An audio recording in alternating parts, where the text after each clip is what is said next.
Good evening and welcome to this session of the live learning classes conducted by the Board of Studies of the Institute of Chartered Accountants of India. So we are in the process of discussing the concept of management and administration. We have made quite good progress, I hope, but still there is a lot to be covered. The coverage is extremely large, huge for this topic. So I will quickly jump to the topic that we want to discuss today. The last class, I covered various aspects of meetings regarding notice, quorum, proxy. All this was covered, and we came to concept of balloting, voting, methods of voting. So we said voting initially is by show of hands. On show of hands, one man, one vote. On show of hands, one man, one vote. So obviously, because one person can raise only one hand. So a proxy cannot vote on show of hands. This is easy. If there are a few people, quickly we can finish it. But if the number of persons is very high, so even if it crosses 50, show of hands will be, how many people see somebody will lower the hand up, two hands will be raised, etc., etc. So a poll can be ordered either by the chairman or on demand. Okay, we saw all that. I'm just quickly revising. Then we have on a poll, one share, one vote, which means if I'm holding 100 shares, I'm getting one vote will equal 100 votes. My one vote is equal to 100 votes. Right. So this will be done through a balloting sheet. Also, you have voting through electronic means, right? Means where people don't have to come in person, they can sit at home. There will be a user ID password. They'll be getting a URL. They simply go click on the link. They go to the site where the ballot sheet will be displayed electronically. So using the user ID password, they will go in, which means that their identity is proved. Their registered folio number, number of shares, etc. will be recorded. Then they will simply say yes, no, then submit. That's all. As simple as that. Thereafter, there will be a regular meeting or maybe a virtual meeting, which they can attend. But if they vote on the electronic means, they cannot again vote on the virtual meeting. They can attend. They can attend. Suppose there is a physical meeting, they can attend. But the voting cannot be done again. Voting already done, gone, close. That user ID password will be inactive. They can't go again. Then you have a voting through postal ballot, which was possibly in the 90s when there was no concept of virtual meeting and electronic voting. Postal ballot was seen as a major benefit, where shareholders need not go for a meeting.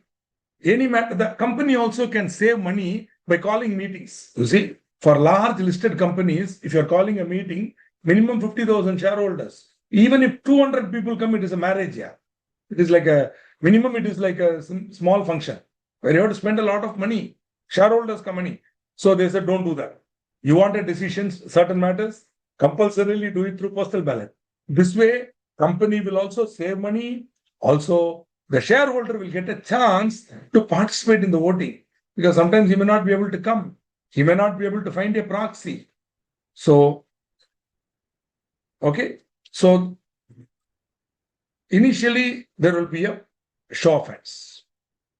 Okay. Normally, the voting will be show of hands. But if a poll is demanded or voting is carried out electronically, then there will be no show of hands.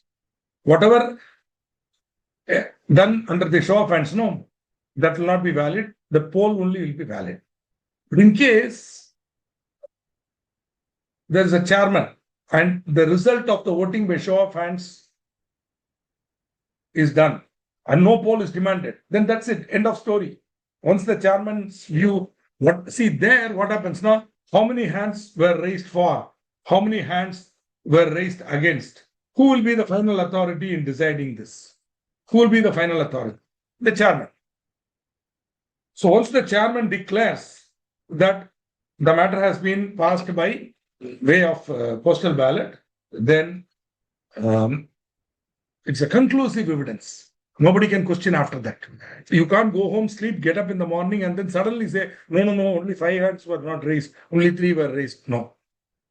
Okay. So a declaration by the chairman of the meeting of the passing of a resolution by show of hands and an entry to that effect in the minutes shall be conclusive evidence. So a poll can be demanded either on the declaration of the result or before. So there is a show of hands. Chairman declares the result on declaration. Immediately you have to demand a poll. You can't wait and then demand. You can't wait day after tomorrow. You cannot go home and say, no, I want a poll. No. The meeting, there is a show of hands. You feel that it is not fair. So you immediately say, Chairman, I demand a poll. Okay. Or even before that voting by show of hands is taken up, you can say, Chairman, I demand a poll. Once a poll is demanded by the requisite number of persons, then Chairman shall go for a polling. There's no option. But in some cases where the number of members is high or the matter needs certain proper consideration and voting, the Chairman himself may on his own motion order a poll. So Chairman may on his own motion shall. The requisite number we have already seen. Okay, I don't want to waste your time. We have already seen this. Okay. A poll demanded for adjournment of meeting or appointment of chairman shall be taken forthwith. See, the question being decided by poll is whether to have adjournment.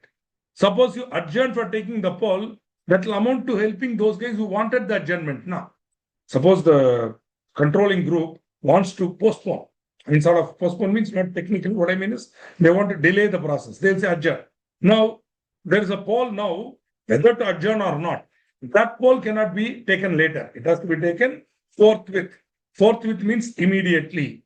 Forthwith, see, immediately, forthwith, slight difference. See, immediately means next minute. Whereas forthwith is within 1 or 2, 10 minutes because you have to organize it. Now, forthwith means as quickly as possible. As soon as possible. Forthwith has the same meaning as ASAP. See, we use the word ASAP now. So this is nothing but ASAP.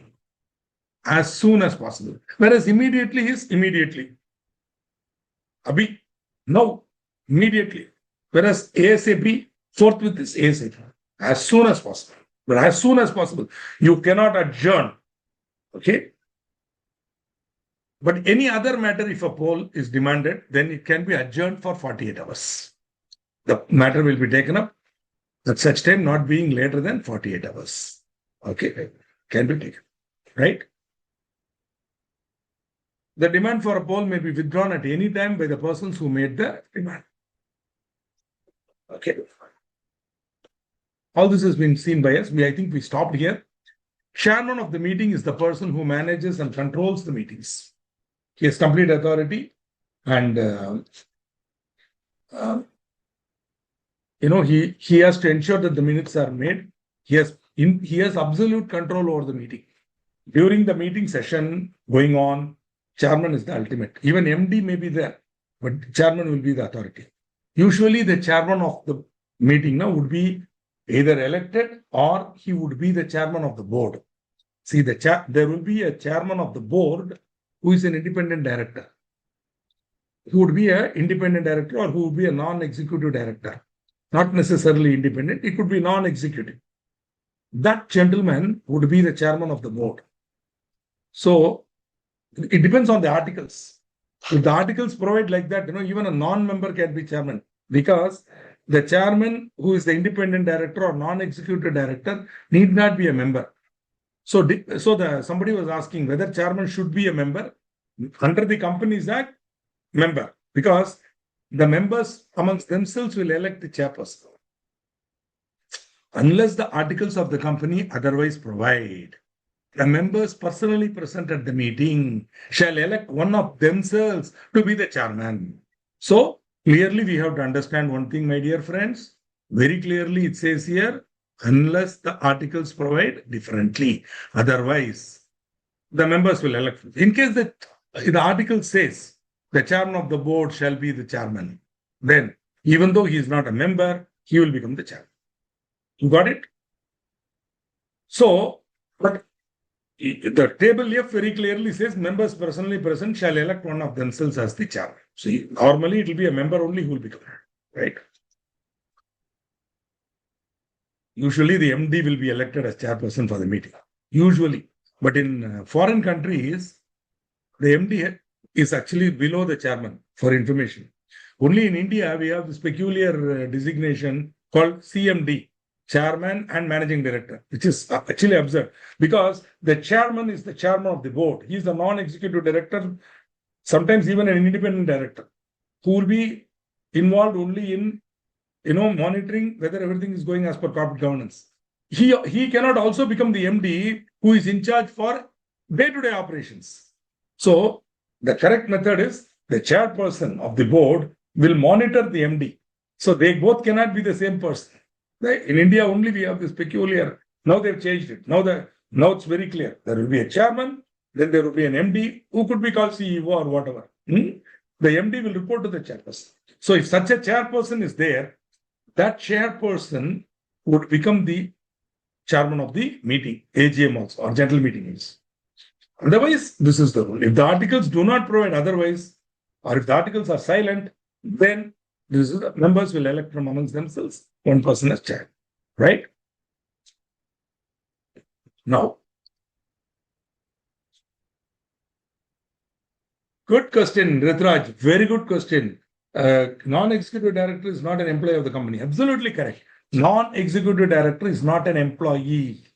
He is not involved in the day-to-day management. Right? So such a person could be the chairperson. For example, our own past president, Padma Shri T.N. Manoharan was the chairperson of the Canara Bank. He was the chairman of Canara Bank. He was a non-executive director and chairperson of the board and also chairman of the bank. Okay. So this is there. In some countries, as in say US or UK, the chairman of the board would also be called president. Sometimes the MD would be called CEO. These are all country to country difference. In India, normally we have a chairman and we have an MD and we have executive directors who are employees and we have non-executive directors who are not employees. Now, the Ruturaj Honmani is asking a very good question. He's asking, can a proxy elect himself as chairman? No, unless he is a member. See, if a proxy is a member also, in his own right, he is a member, plus he is a proxy, then he can elect. If he has he can demand a poll for election of chairman. See, you know what? The chairman will be elected on show of hands. Now, immediately the proxy will stand up and say, chairman, I demand a poll. Now, if a poll is demanded for election of chairman, it shall be taken forthwith. So once the proxy is also a member, then he will say, I want to be the chairman. Now, on a poll, number of shares equal to number of votes. So if the proxy is controlling majority shares and he is a member also, please note it. He is attending as a proxy for, say, another board, 25 members. And he is also a member in his own right. Then he can. But a non-member proxy cannot elect himself to the chair. A non-proxy is not a member, then he cannot. I hope I have answered your question. It's a good question. But if he's a member, yes, he can. Okay. So on show of hands, one chairman is elected. I gave you the earlier example. Now, let us say that there are 5 shareholders in a company. Let us say, for example, 5 shareholders. Now these 5 shareholders, out of those 5 shareholders, 4 are holding 40% of the share capital. 4. One man who is not in India, who is in Singapore, is holding 60%. One man who is not in India, is in Singapore, is holding 60%. Okay. Now, what he does means he is holding 60% together with a few other people. Let us say, for example, no. I make this point because that person doesn't come, he is appointing a proxy. That proxy has to be a member. At least one share should be transferred to this proxy to make him a member. Then the proxy comes. He is holding 1 share in his name. He has got it from his friend. But the other remaining shares are all in the friend's name who has appointed him as a proxy. Now this guy comes. How much is controlling? 60%. Is he a member? Yes, he is a member. Then he can demand for a poll. Election of chairman by poll. All that he needs to do is the polling sheets are distributed. Now he simply puts a sign on behalf of 60% shares. Straight away, he will become the chairman. As a member, he will become chairman. Then he can conduct the meeting. Okay. So This is that's what I call the dynamics of corporate management. A single proxy can change. If he is a member himself, then he can even elect himself to the chair. Okay. Now, normally a chairman has a casting vote. Even in board meeting, chairman has a casting vote. Casting vote is an additional vote. See, let me simply put it in simple way. Okay, in simple way. There are 4 members attending, voting by show of hands. 4 members attending, voting by show of hands. 2 for, 2 against. 2 for, 2 against, including chairman. Chairman has also voted. After the chairman has voted, 2 for, 2 against. Now there is a tie. So when there is a tie, the chairman gets an additional vote. Meaning, the chairman has already given 1 vote, maybe for, then he has voted for, another person voted for 2. 2 people have voted against, 2:2 tie. Now the chairman may use his casting vote, an additional vote. The minute the chairman casts casting vote for, then automatically the matter will be passed. Okay. If the chairman does not use his casting vote, or if there is no provision in the articles, an ordinary resolution on which there is a tie is deemed to be dropped. See, think about it. I'm going to ask you a common sense question. I am the chairman of the meeting. So the role of the chairman, very clearly we have told, he has complete authority on deciding matters of decorum. He conducts the meeting. He is the man conducting the meeting. From beginning to end, he will control the meeting. Can you understand this? And finally, he should ensure that the minutes are correctly recorded. Whatever he says is final as far as minutes are concerned. So he must be strictly impartial. I hope this slide, if you want to take a photograph of this slide, this is what is the role of a chairman. Now, casting vote. So I am the chairman of the meeting. Okay, 6 people are attending. I am against the matter. I don't want that matter. I'm not interested in that matter. So myself and 2 others are voting against. 3 people are voting for. Now, tie. Should I exercise my casting vote or not? I am the chairman of the meeting. I am not in favor of the resolution. I voted against. 2 more people voted against. 3 have voted for. Now, should I exercise my casting vote? Yes or no? Yes or no?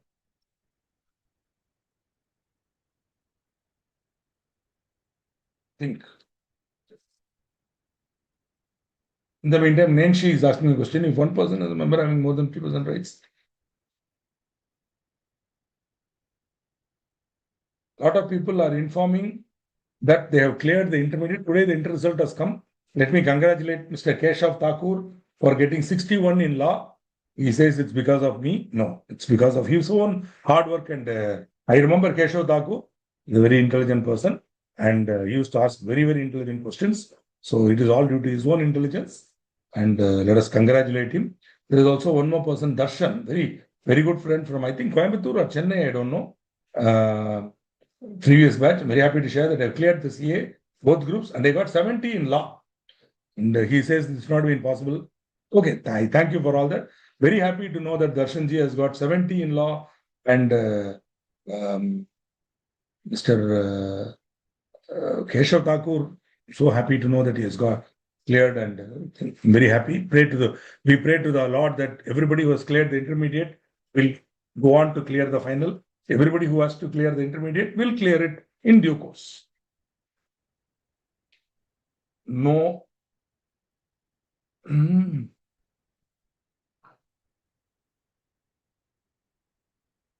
See, think about it. I think you are missing the point.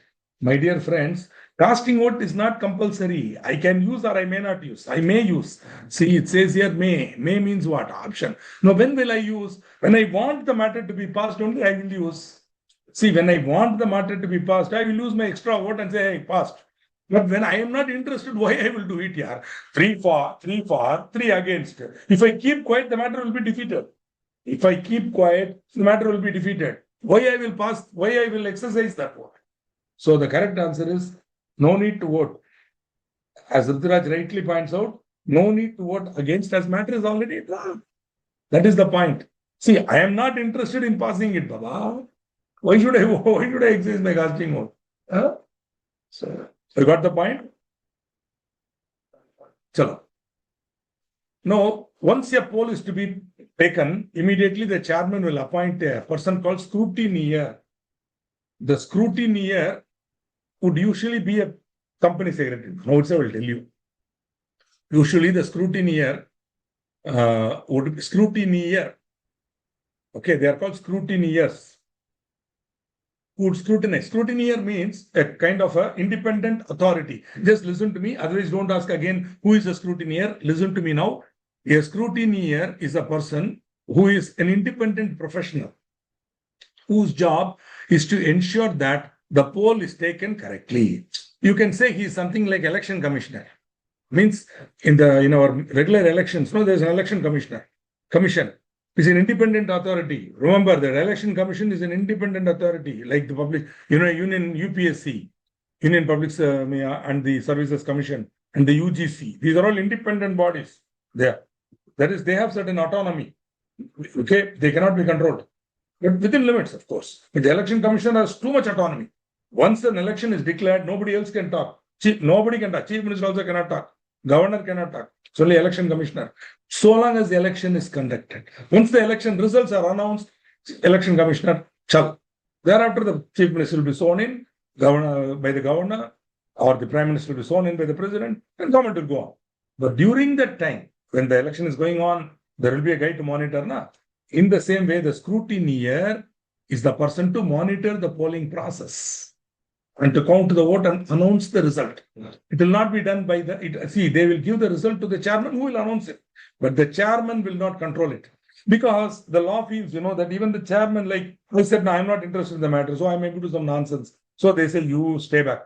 Appoint a scrutineer who will do it. So once a poll is demanded, the chairman shall appoint scrutineers, persons to scrutinize the polling process. Okay? Normally, the chairman can control the polling process, but in case he wants, he can appoint the scrutineers. Okay? So the chairman of the meeting shall ensure that the scrutinizers, see, you can call them either scrutinizer or you can call him scrutineer. Both are correct spelling. Both are correct spelling. But if you want, you can use the spelling also.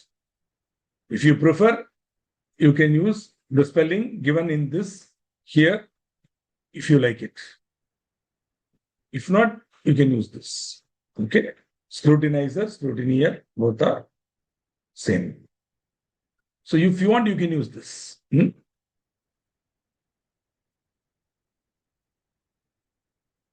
So the chairman should ensure that they are provided to the register of members, specimen signatures and all the proxies, everything should be there. Then they will arrange the polling papers, distribute them. See, this is physical polling. Physical polling. When the polling is happening in physical mode, right? They'll be giving it physically. They will go through it. There will be polling booths. The polling paper will be, and everything will be done. The polling sheet should be in the form number MGT12. MGT12. Then this is the duty of the scrutinizers. See, whether it is postal ballot or whether it is normal poll at a meeting, at a physical meeting, or whether it is e-voting, the duties of the scrutinizers same. The scrutinizer shall keep record of the polling papers received. They will lock and seal an empty polling box in the presence of the members. They will open the polling box in the presence of two persons. Then, in case of ambiguity about the validity, they will decide in consultation with the chairman. Whatever decision taken by chairman is final. The scrutinizer shall ensure that if a member who has appointed a proxy has voted in person, the proxy's vote shall be disregarded. That is, where the proxy is appointed, proxy is voted on a poll. In the meantime, the member has also voted. Both are voting. Then the proxy's vote shall be disregarded. The original member voting will be counted. So finally, the scrutinizers will count the votes cast on poll and prepare a report, which will be submitted to the chairman. Okay? Where polling is conducted by electronic means, voting, then the company shall provide technical support, because here it is physical paper where the papers will be taken, sorted, registered number wise, tally will be done, counted, number of votes, number of shares, number of votes. It will be a huge, even that will be done on Excel only, finally. But if it is electronic means, it is going to be the system that's going to do all this. As the votes are polled, the system is going to take care, the software is going to take care. Finally, the software will throw out the result. The scrutineer just has to go through it, just ensure that things happen rightly, and then given. So that way, he should be given, you know how they will do? That database, which will contain the polled results, the votes cast, will be locked. Lock means not physical lock, will be electronically locked. Only the scrutineer's user ID password can open it. Nobody else can go and tamper with it. So the scrutineer only can open that file, and he only can download or dump the data and prepare the report. So it's a very, very important thing. Okay, that's the only way to protect it. How else to protect? It will be digitally locked, and that password will be, key will be given only to the scrutineer. The scrutineer alone can do it. So when all the voting is done, he will open the file, dump. Once he will enter using that user ID password, then there'll be option. He'll say announce or download the result. Immediately the result will be dumped. How many votes were for each item? How many votes were? How many votes against? Etc. Etc. Just go through it once, and finally a report to the chairman will be given. Even for electronic voting, the rules relating to scrutinizers are common across the three types: poll, electronic voting, and also postal ballot. Okay. Once the chairman gets it, he will declare the result. Okay. The report given by the scrutinizer will be in form MGT 13. The report he has to give that report will be in form MGT 13, and it has to be signed by the scrutinizer. But 98% of the time, the scrutinizer would be a practicing company secretary. Practicing company secretary better, because they know the provisions of the secretarial procedure in and out. Better you have it. And sometimes even members of our institute having knowledge can be.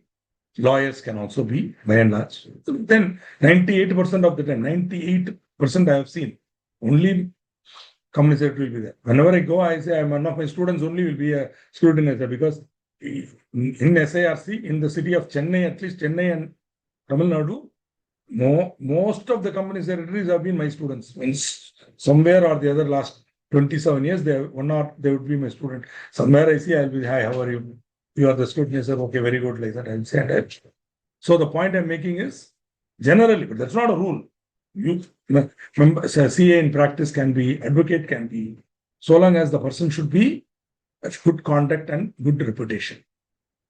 The duties of a scrutinizer: to ensure proper conduct, to maintain proper records of the poll, submit a report to the chairman, and ensure by and large that 109 and 21 are complied.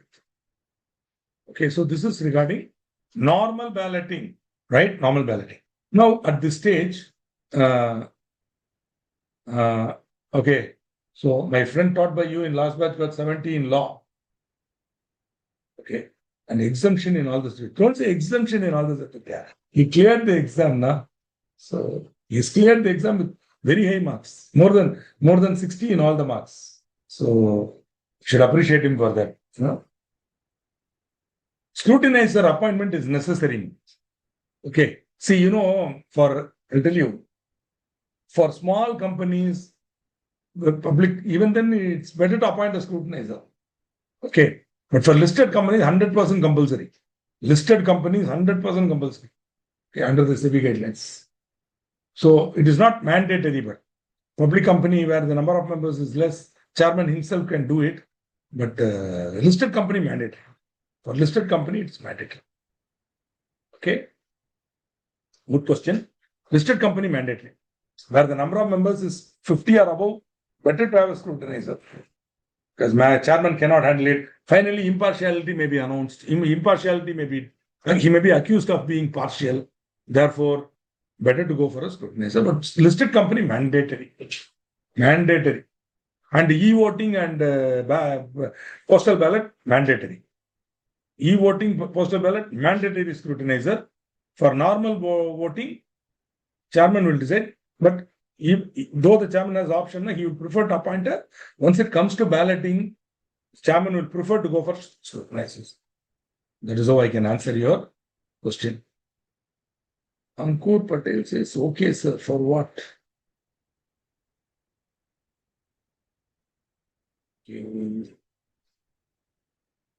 My friend, thank you. Good. Moving on. So now I want to show you one form. That form I want to show you. That is, I want to show you that form. Let us see if I have it. Yes, I have it. MGT 12. So just want to show you MGT 12, right? So that you will see it. I'm not going to explain it fully, but I want you to see it. You can download it. I'm just showing you one of the formats that I have downloaded. I hope you can see it. This is a company called Titan Biotech. This is a public document. I'm not some confidential document, nor are they my auditor. I'm definitely not the auditor for Titan Biotech, so I'm not revealing any. And this is public document. It's available in the net. You can just go through it. So this is the format of MGT 12, polling paper. So what does it contain? So this is a physical polling paper, not e-voting paper. Because if it's a e-voting paper, there will be no e-voting ballot paper, because that e-voting thing would be online, where your name will be displayed, your address will be displayed, your folio number will, DPID and all will be displayed, and class of share, everything will be displayed here. Even number of shares will be displayed. And all you need to do is, in e-voting, there will be a kind of a, what shall I say, sorry. There would be a thing here where you'll have to simply go and say yes or no, that's all. Click. Then once everything is over, you will come to the last item. See, there are easily about 13 items. Then this is a physical paper. So it will be signed by the shareholder or by the proxy. It will be signed by the shareholder or by the proxy. Okay. But if it is a e-voting, there will be no sign because it will be submitted. Okay. So this is the format of MGT 12. So this company has got so many items. Each resolution, there will be assenting, dissenting. So you have to choose. That's all. Quickly you have to choose. Yes or no. If you are holding 200 shares, you write 200 here. Ditto, ditto, ditto. I assent. Yes. Then 200 votes for. That's all. See, so many items are there. More about it, I will show you later when I come to. I will show you the same. This company ka AGM notice also I will show. This company ka AGM notice also I will show you. Okay. Not now. Little later. This is just to show you MGT 12, how it will look, so that you will understand how the balloting will be done, right? Similarly, we have e-voting. Certain companies have mandatorily prescribed e-voting. Okay. A member in the prescribed class of companies may exercise his right to vote by electronic means. So, these companies shall provide to its members facility to exercise their right to vote on resolution proposed to be considered at a general meeting by electronic means. So for these type of companies, e-voting compulsory. What company? Every company which has listed. Okay, no problem. So e-voting is compulsory. Every company which has listed its equity shares on a recognized stock exchange, only equity shares. And a company having not less than 1,000 members, not less than 1,000. So the minute a company is now you understand now, the minute your company's membership goes above 1,000, you have to go for e-voting. Automatically scrutineer will be there. Less than 1,000, no e-voting. But still, if you're having 200 members, 300 members, and you're expecting at least 100 to attend, and you want to go for a polling, then go for scrutinizer. Normally, even in an AGM, I have rarely seen polling. Simply the chairman will announce, they will simply raise their hand. So favor like that, matter over. Company having 2,000 members. I have attended the AGM in a large hall, in a huge auditorium, capable of holding 1,500 to 2,000 people, having only 10 people in the front row. Attendance for that meeting was 1,000. Attendance 1,000. But in the hall, only 10 people, that too employee shareholders, who have been prepared by the management to come and sit. And the meeting was conducted in a record time of 5 minutes. Record time of 5 minutes. Only ordinary business. No special business. 5 matters. The chairman, in fact, I was there present next to him. What we did was, at that time, in those days when I'm talking about in the 90s, there was no regulation that gift should not be given. So this company was a leather company. So we made a nice leather wallet. Okay. And we made about 1,500 of them. And we kept them in one corner. And we said, member has to come and sign the attendance. Proxy also signed the attendance. Then they're asking gift. So is there a gift that is there? Go. So they all took the wallet. And then I personally went to them and said, sir, please attend the meeting. Kindly attend the meeting. It's a meeting. No, thank you. Sorry. Like that. Then we provided jangri and some savory mixture and all. They had it. Then they went off. When the meeting was actually starting, only 10 people are sitting in the hall. And the meeting was conducted within 5 minutes, record of 5 minutes. Okay. Chairman called the meeting to order, welcomed the gathering. And then quickly the first item of agenda was taken up, which was basically our adoption of accounts. Immediately, one shareholder stood up. I propose, I second, put to vote, unanimously passed. Members present and voting. Okay. Members present and voting. See, there were members who are present but not voting. Members present and voting only 10. Out of that, 10 people said yes, adopted. Then appointment of 2 directors who are retiring. I only told her, you are retiring. Okay, sir. Okay, so and so reappointed, done, over. Next. Then third item, of course, very important item of agenda, which is reappointment of the auditor. Done. That's all. No dividend. That's it. Okay. So this is another example of AGM I can tell you. Okay, that's as I told you, there are many AGM stories I can tell you, but this is a simple story where matter got over. We started the meeting at 10:30, closed at 10:35. Had a cup of coffee, then I just went away. All of us got in the car, went off. It's a matter over. AGM over. Members also saw us going. They were also waving their hands and sending us because they were so happy at the ballots. So we booked the hall, Baba, because if we are 1,000 people came. Actually, 1,000 people came. Got it? 1,000 people came, and we had this wallet distribution and jangri distribution in the side. So they went there, and we expected that after that they'll come in and sit in the hall, and we were even expecting questions. So the chairman had prepared him in the balance sheet P&L. I took him through it. What type of question will come? I had given him the answers and all. So, I mean, it happens like that. What to do? So that you believe me, the next year meeting, we held it in the registrar office only. Nobody came. Okay. Anyway, so it's like sometimes when I hear investor grievances, investor and all, I feel the investor also deserves this type of treatment because they are also not bothered about corporate democracy. They simply want free gift and they go. But today, with e-voting, to an extent, member gets a chance to vote. Got it? Earlier, he has to come all the way on a working day, business hours to attend, which is very difficult now. Man like me who has to work 8 hours a day to earn my basic, food, roti, kapda or makan, how I can come and attend your meeting on Monday morning at 10:30, man? I have to go to my office and work. So it was very unfair that the AGM should be held on a working on a day which is not a national holiday during the business hours of the registered office. So it will be very difficult for members to come. Therefore, e-voting is a very good idea. Aram says sitting at home, I can vote. Okay. All I need to do is I need to ensure that I do it before the cutoff date. So the notice calling the general meeting will very clearly mention the cutoff date, which should be a date not earlier than 7 days before the general meeting. That will be the date for eligibility to vote. Okay. Then an electronic voting system should be managed. Basically, a secured system which will ensure that it cannot be tampered. Okay. Remote e-voting means the facility of casting votes using an electronic voting system.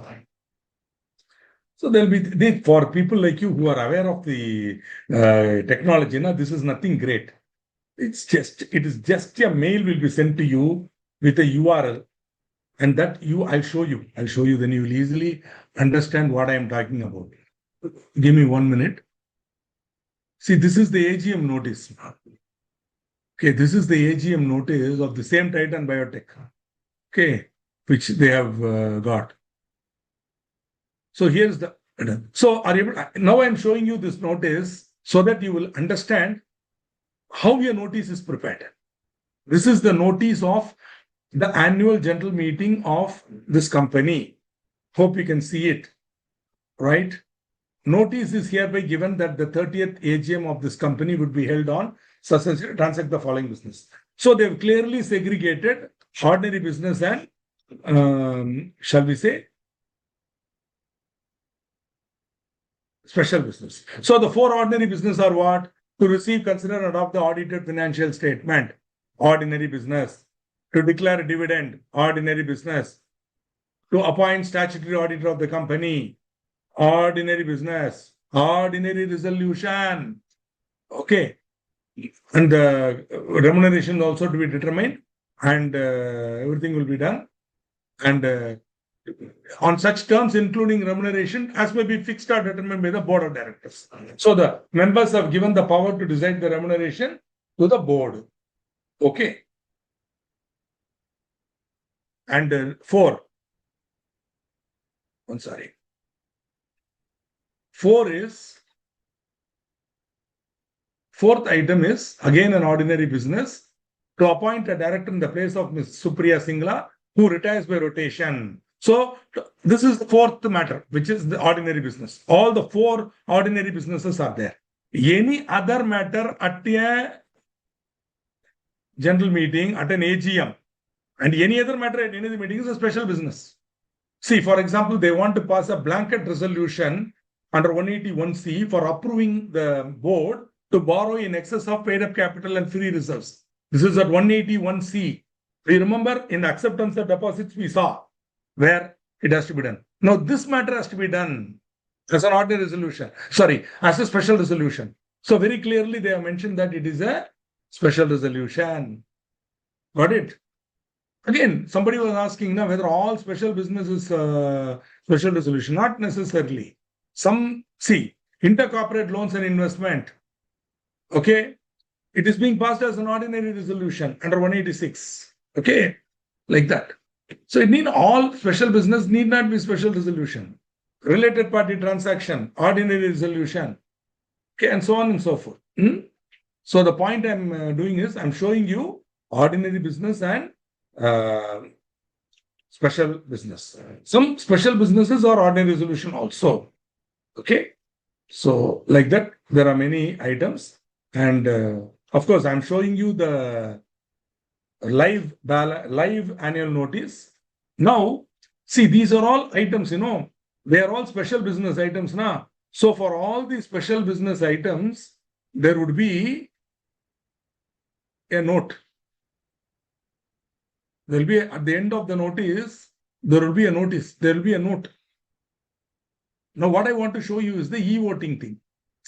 See, this company is a listed company. Therefore, there will be e-voting.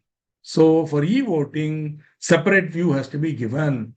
This company is holding an electronic meeting. Okay.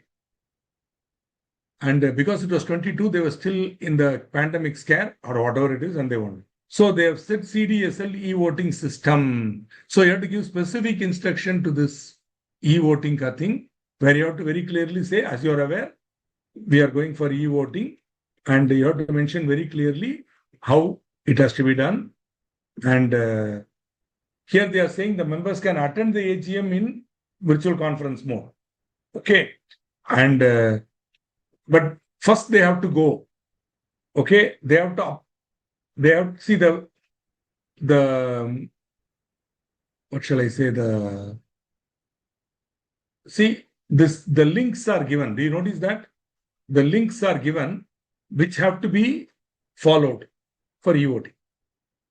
Once you touch this link, now it won't work. Now it will be blocked. But that time when it was active, if you have done it, you would have gone to the URL where the ballot MGT12 now will be displayed, where you will simply vote for, against, submit, come on. That's all. That is all e-voting. Nothing great about e-voting. So don't think that e-voting is something extraordinary, nothing. So the member may exercise his right through voting by electronic means on resolutions.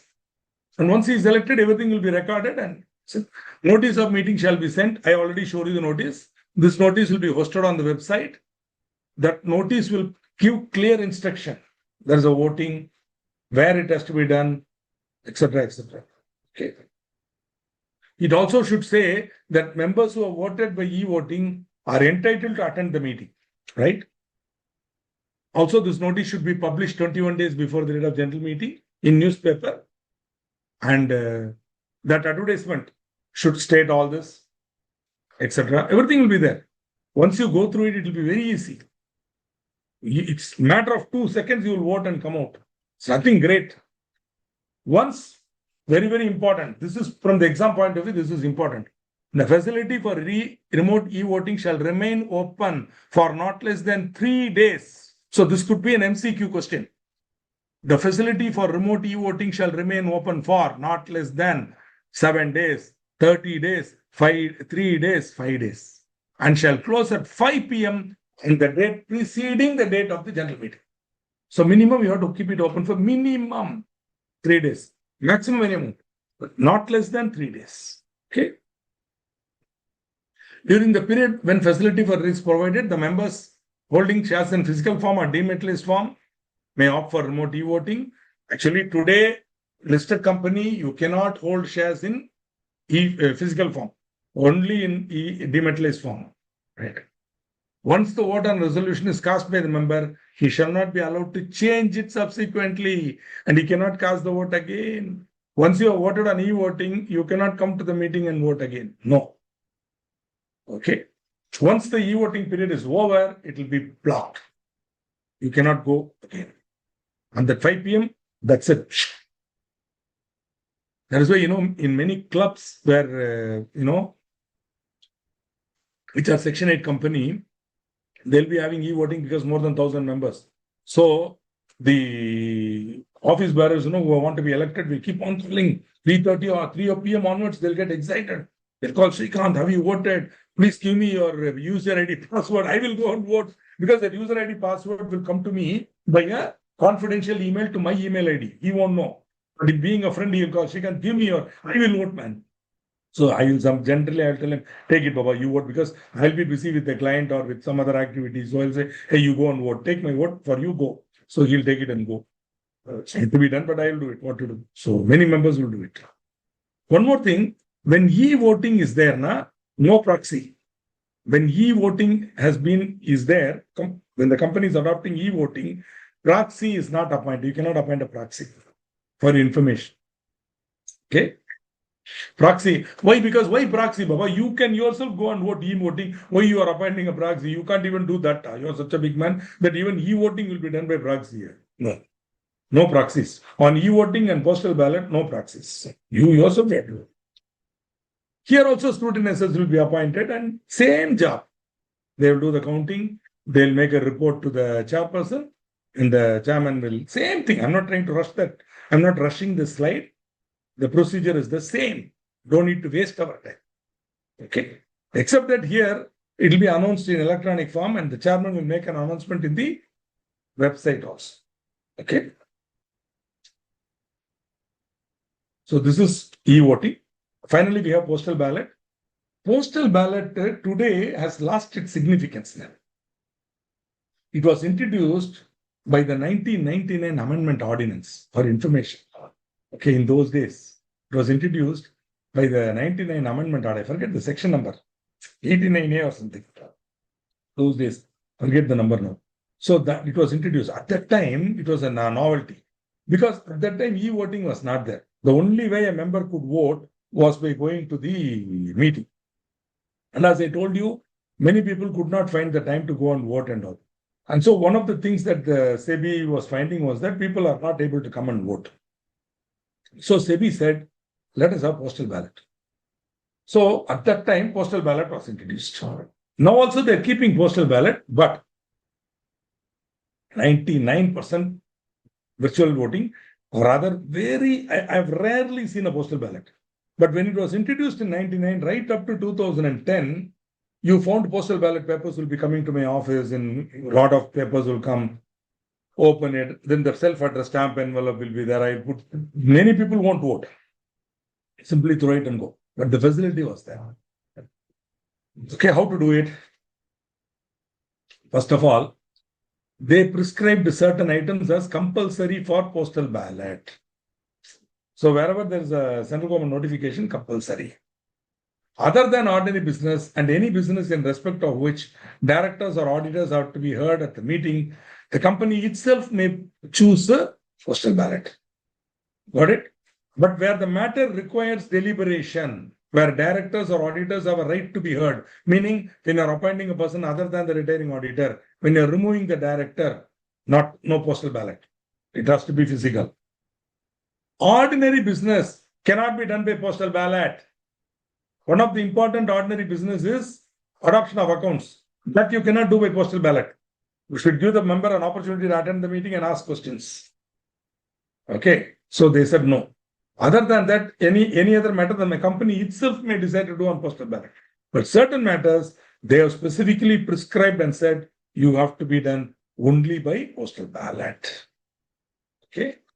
So any item of business required to be transacted by means of postal ballot may be transacted by a company which is required to provide the facility to electronic votes through electronic voting. So today, all listed companies are going for electronic voting. So no postal ballot. Above 1,000 company also electronic voting. So today postal ballot absolutely out of fashion. Still it is there in the section I'm teaching you. Okay. Now once the postal ballots are sent, I'll show you. First, you have to pass the matter by postal ballot. So you should send a notice by registered post or speed post or through electronic mail or even through courier. Now, the member should be given 30 days from the date of dispatch of the notice. The member should be given 30 days from the date of dispatch of the notice to send his form. Okay. Now, along with this notice, you send the self-addressed stamp envelope with which he will send it within 30 days. Now, you should also publish an advertisement about the fact that you have dispatched the person. Then that it should very clearly tell the date of voting and all that. Then you should also place the notice on the website. Scrutinizer will be appointed, etc., etc. Then all the postal ballots will be kept safely by the scrutinizer. 30 days is over, then he will open the box and he will announce the result. Got it? Finally, he will announce the result and the chairman will declare it, etc., etc. Okay. Nothing great about this. What are the matters which require compulsory postal ballot? Remember, if this is compulsory postal ballot, automatically this is compulsory with e-voting. So you have to go only for e-voting. Alteration of object class, alteration of articles of association, change in the place of registered office outside the local limits of any city, town or village. Because if it is within the city, town or village, board resolution is enough. Outside the city limits and special resolution. So that postal ballot. Change in objects for which a company has raised money from public through prospectus. Remember, this is change in the object class, whereas here you are changing the objects as stated in the prospectus and has any unutilized amount. Do you remember? So in those cases, a special resolution is to be passed. And if it is passed, then you can use the money for a purpose other than that stated in the prospectus. If any dissenting shareholders are there, you have to pay them. They have the option to walk out. Okay? If you remember that, 13 subsection 8, when we studied it, right? Issue of shares with differential rights as to voting or dividend, variations in the rights attached to a class of shares, buyback, election of director, sale of whole or substance whole of an undertaking under 181A, giving loans or extending guarantee under 186. These are the matters currently prescribed. Okay. Others could be prescribed by the central government. Okay.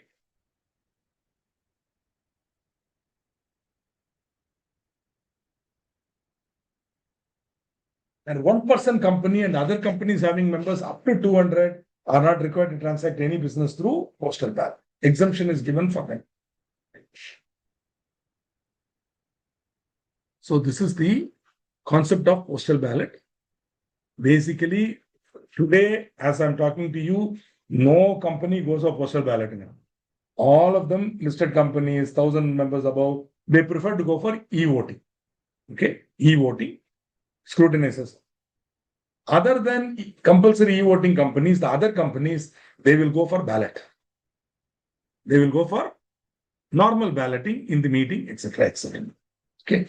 Now, so we have come to the end of these three topics. So if you have any questions, I will take it up.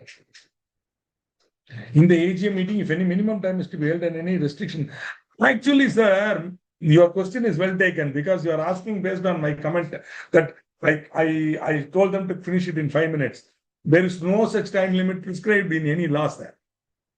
Okay. When will the normal, if the time appointed, within half an hour, if the quorum is present, chairman starts. Then what is it that the chairman has to do? What is it that the chairman has to do? What is the role of a chairman? Because this is not Rotary meeting, okay, or Lions meeting where you have to keep on giving speeches. Nothing. No need. See, all that is added. Okay, when you go to the meeting of a listed company, the chairman will give one speech, then the MD will give one speech, Mukesh Ambani will give one speech, press will be taking it up. All that is add on. The basic bread, beyond that only cream and butter and all you're putting, but jam and all. That is what you want to do. Basically, as a chairman, what I'm supposed to do? Take up the first item of agenda, put it to vote, get it passed. Next item of agenda, put it to vote, passed. Next item, 5 items over, meeting over. If you want, you have vote of thanks to the chairman. If you want, and then proceed. There is no, once the agenda items are over, matter over. So if the meeting is dragging on and on, it's because people are giving speeches or talking, everybody talking anything they want. Everybody, all of us have to listen. Some of us are sleeping. That's what happens. But that is your choice. But there is no limits. Once the voting is done and the results are announced, it cannot be modified. So the crucial time is the result is announced. So once the chairman announces the result, that's it. No more change. Any person can vote. Sir, don't put it that way. Your question is unnecessarily convoluted, Ram. Any person can vote in a meeting if they purchase shares through a SEBI broker. Why are they putting all that? You buy a share of a company, you become a member. Your name should be entered in the register of members. So I will rephrase your question. Any person can vote in a meeting if they own the shares of a company and their name is entered in the register of members. If you're or in the is updated in the records of a depository. Okay, that's it. Once your name is updated in the records of a depository, automatically you'll receive the notice. Once you receive the notice, you can vote. So the SEBI broker and all don't get confused. Broker is only a method of buying the share. That is not the point here. Point is, are you an owner? How you become an owner is different. You might have bought through the online trading market, or you might have bought it offline also.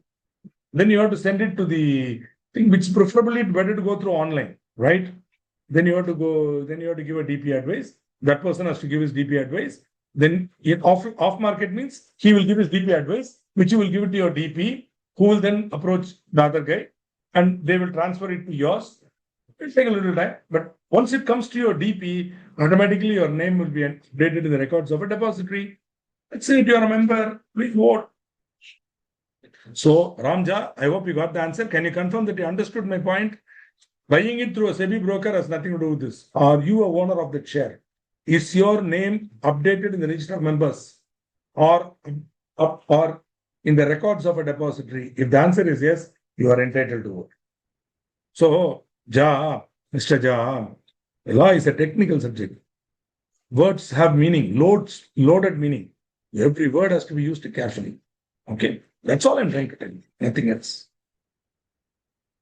One person having more than 50% vote and agree with the point and rest are disagree, what will be the decision? If it is an ordinary resolution, passed. Listen to me, Nancy. If it is an ordinary resolution, passed. If it is a special resolution, we don't know. It is not passed because number of votes cast against is you're telling 55, 45%. Therefore, the number of votes cast in favor should be 3 times, which is not there now. So if it is an ordinary resolution, the matter is passed. It is a special resolution, the matter is not passed. Okay. So this is my humble view. So normally every member has one vote on show of hands, one person, one vote. But on a poll, one share, one vote. So if you have 200 shares in Reliance Industries Limited, you have 200 votes, remember. So when you ballot paper, nothing. So remember, 200 votes. So Mukesh should be running after you for that. Not really. I'm having 1,600 shares in Reliance, which is nothing when compared to the total number of shares of Reliance. It's jujube, nothing. 1,600 shares in Reliance, jujube. When compared to the total number of shares of Reliance Industries Limited in the market capitalization, mine is, for me, it may be a big thing, but for poor man like me, but for them, it is nothing. I don't even exist for Mukesh Ambani. 1,600 shares, get out. Don't even talk to me like that. Okay. Anyway, but so remember, one share, one vote on a poll. On a poll taken at, in fact, believe me, I'm going to share with you something very frank.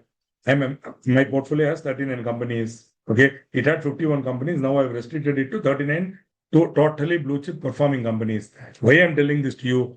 These 39 companies will keep sending email, blah, blah to me and all. My secretary will simply see it. I don't even see it. I don't vote at any of these meetings because that is not the way it works here. I've already selected the companies based on so many criteria: profitability, management quality, long-term market possibilities, where they are situated, do they have a moat? Everything has been considered and I have selected these fellows. So my voting is not going to make a difference. Okay. My voting or not is not going to make a difference. During last 10 years, the share price has gone up tremendously. Why should I interfere with what they are doing? The whole idea of shareholder, of this whole concept of, limited company is that I am an Aam Aadmi, not knowing anything. If I know how to run a business, why will I be a practicing CA? I will run a business, yeah. So these guys know how to do it. I have selected the best of the best businesses and given my money to them. Let them run the business. Why should I go interfere with that? You understand? So I don't even bother about all these things. But suppose it is a Dubakor Limited, where the management is not good, then shareholders will want to come participate, remove the director, put in new management. For that, yes, we need to have a meeting, voting, and all that. Okay. But I will never invest in such companies. 200%. However much it's recommended, I will not invest. Okay. Thank you, Ms. Nancy, for that, because that's the way I teach, because outside of the world, there can be no subject knowledge. Am I correct? The subject knowledge has to be linked with the outside world. Whatever little I know, I'm sharing with you. So whatever we do now, it should be both pratyaksham and anumanam. So theory and also practical. We should know what is the real world out there. And so now point is, on a poll taken at a meeting of a company, a member entitled to more than one vote or his proxy were allowed, or other person entitled to need not, if he votes, use all his votes are cast in the same way. So I said, you are having 200 votes in Reliance now. You can vote 100 votes for, 100 votes against. Why you do this, God only knows. So you can do it if you want. Okay. But on e-voting, not possible. Exception to 106 e-voting. On e-voting, there will be only one ballot. For one folio, one ballot. If you are having one folio, one ballot. If you are having 3 joint shareholders, also only one time you can vote. Okay. Joint shareholders, coming to the point, must concur in voting. Okay. So if they together concur and vote, no problem. But otherwise, the senior only will be considered. How to find out the senior? Not in age. See, suppose myself, my daughter and son are holding shares. My son's name is coming first. My name is coming next. My daughter's name is coming last. Who will be the senior? Not me, because I'm the older man, but not me. Whose name comes first in the list? My son, he will be considered to be the senior. First holder. So whatever he has voted will be final. Okay. So always remember, when there are joint shareholders, in the application form, they would have signed, At that time, they would have said who is the first joint shareholder, second man, third. Only three are allowed. So whoever is the first name, he will only be entitled to getting the dividend. He will be only getting all emails. He will only be voting. Whatever he votes will be final. If they don't concur, then order of seniority. Okay. Now, joint shareholders have a right to instruct the companies as to the order in which their names are to appear in the register. Got it? So basically, joint shareholders must concur in voting, or else the first seniority will be there, or else they will instruct the company that this is the order in which our names are to appear. There is a question in the Institute Board of Studies thing, I think, where they say Mr. A his name is first and his wife is second, but he says her vote should be considered. No, only the senior's vote will be considered. Okay. If he wants, he can instruct the company to put his wife first and his next. Normally, the board of directors decides the agenda and the resolutions to be. Anmol Patwa is asking a question. Let us see. A person who is intraday trader, does his name will get recorded in the company even for a day? Anmol, I'll just answer your question quickly because it's very practical and as a student, you will not know. See, you should distinguish between intraday trading and buying. If you go to your online broking site also, they clearly are distinguished. Okay? When that is called taking delivery. There are two categories. One is the buy. If you are buying, they'll ask you, are you going to take delivery or not? If you are not going to take, if you say you are not taking delivery, then it will be intraday. That means either by the end of the day you should sell, or if you don't sell, they will sell and book the profit or loss as the case may be. Which means that your name will never enter in the register of members even for one day. So to answer your question, intraday trader's name will not get recorded in the companies as member. But suppose you're taking delivery, then on that day, you will be the owner and your name will be entered in the register. You have to make the settlement of the money within T+1, if I remember right. I'm sure you people know better than me. So T+1 or 2, I don't know, T+2. So today, if I make that trade, T+2, that is day after tomorrow, payment should go. If the payment does not go, day after tomorrow, the share will be sold and the loss will be booked up. But during that interim period, I'll be the owner of that share. So if I'm taking delivery, then I'll become shareholder. But the intraday, no, you will never be the owner of you will never be a member of that company. Okay. So that is what it is. The idea of intraday is momentum trading. See, idea is you want to take advantage of the daily increases. That's a sort of a, okay, you do it. I'm not a great fan. I'm absolutely against intraday trading. Against means what? I don't do intraday trading. It's a fun game. That's all. For students and all at your age, it will be very interesting to do. With a small amount of money, you can buy a large number of shares with margin. And it's a nice game. It's like a video game. And why? Because it'll be like a video game only after some time. Because rarely you'll ever see that money in your pocket. And so if you ask me, can I do intraday trading, sir? Nobody is asking me, I'm sure. I will say be careful. I'll say be very, very careful. The market is a horse. Getting onto the saddle is easy. Holding on to the saddle is difficult. Okay? And so we are people who have tamed that horse and we hold the rein and we are riding it for a long term. So we buy at prices which are very, very fair, very, very reasonable, below the intrinsic value. Then when the company performs well, market goes up, automatically we make money. And the horse will be always in my control. But the minute you enter into intraday, you will be at the control of the horse. The horse will jump up and down, do all sorts of tricks. If you enjoy it, yes, but otherwise don't. Intraday trading is not a good idea. First. Anyway, that's not the point of the exercise. It's none of my business what you do with your money. Kindly go ahead and do it. In fact, as a long-term investor, I enjoy intraday traders because in the bullish market, it is the intraday trading that gives that extra volume to make the price go. That little bit extra premium I get from intraday traders. See, normally, the market is booming. The intraday trader will come and give it further momentum. because they will push more money into the market as if more volume, which is not there, balloon. So in the peak of the market, now that extra premium I will get from the intraday traders who will be willing to push in more money when the market is peaking. So that when the balloon bursts, now I would have come out by then.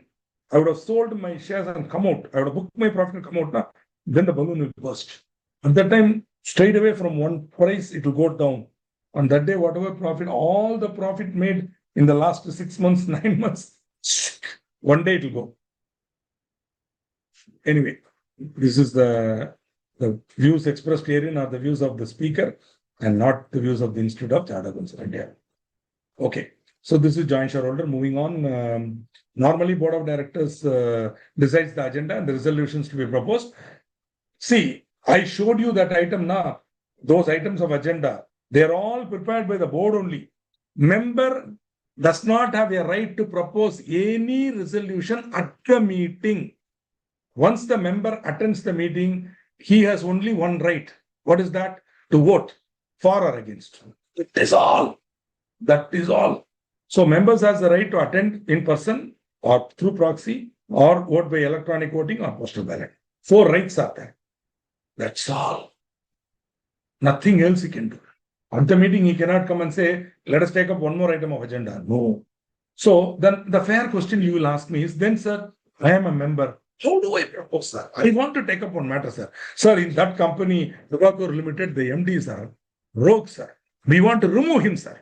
The directors will never put that as an agenda, sir. How do I do it? Either you ask for an EGM, now you go back to your requisition the EGM. So you call, they are not even holding a meeting now, so you want a meeting. And one of the items of agenda you want is so should be removed. They are not doing it. Then you have that option. Under 169, what you, sorry, not 169, sorry. 169 is the old law. Under 100, sorry. We are Buddha, na? So I'm telling the old law. The new law section, okay? 100 na? So under that section, what you should do, you should call for. Suppose the board is not holding, you are also not able to hold. But the company is going to have an AGM or EGM. They announce the notice. They are going to have a meeting. Now, you guys want to go and rain on that party. What do you want to do? You want to propose a resolution to be considered at that meeting. So much, are you able to understand? They are holding a meeting for some other purpose. For some other person, some other resolution they are holding. Now, you guys want to go and rain on that party. What do you want to do? You want to propose a resolution to be considered and passed at that meeting. So, section 111 provides members to have a right to propose resolutions. Also, maybe something is going to be taken up at that meeting, okay, which you want to make a statement. For example, Tobacco Limited, MD, Mr. Dishonest, his salary is going to be increased by 50%. For that, they want approval. Already that fellow is not worth it. They're going to give him 50% more. You're very angry. So you want to put a statement, not resolution. There is already a resolution for approving it. You want to give a statement why that 50% increase should not be given. You want to tell the other members not to vote in favor. Got it? So either you want to propose a resolution at the meeting or you want to submit a statement with respect to the matters referred to a proposed resolution or business to be dealt with at that meeting. So 111 gives you the method how you do. For that, again, the requisite number of members should be there. Here, they are very clear. The requisite number of members should be as specified in section 100. See what happened. You wanted a EGM. They did not hold. Then you thought you could hold. You called it. What happened at that time? Quorum did not come. Think of it as a case study. You are not you, some other people. They wanted to call a EGM. They sent a requisition. Board did not call. 21 days they didn't call. 45 days did not hold. Within 3 months, the members themselves called. Within half an hour, the quorum was not present. What will happen to that meeting? Meeting is dissolved. Meeting shall stand cancelled. So they came home crying. Then they all met for another meeting in the bar and they said, hey, we have to do something now. Then again, one of them is a chartered accountant, immediately said, no, 111 is there. Hey, kya 111? No, we can propose a resolution. So they are waiting eagerly. Then one EGM is announced. In that EGM, they find Tobacco Limited, Mr. Dishonest, 50%. They get angry. We have to do something, man. Let us do something. So already their requisite number is there now. Already they are having the requisite number.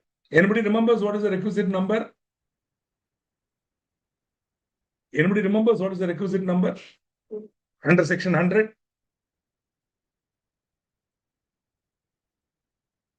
Oh, Krishna Jha also has cleared CA Inter. He's asking a question that you have to ask your institute. I think I will see. Anyway, group 1 cleared. Congratulations. Group 2, I don't know, ma. Krishna, I'm not aware of the. You send a query to the Board of Studies. They will give you the answer. I'm not aware of all. 100, 50. You can't put 100, yeah. What do you mean by 100?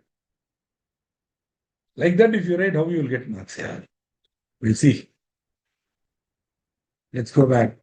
Go back. Go back. Go back. Go back. 100.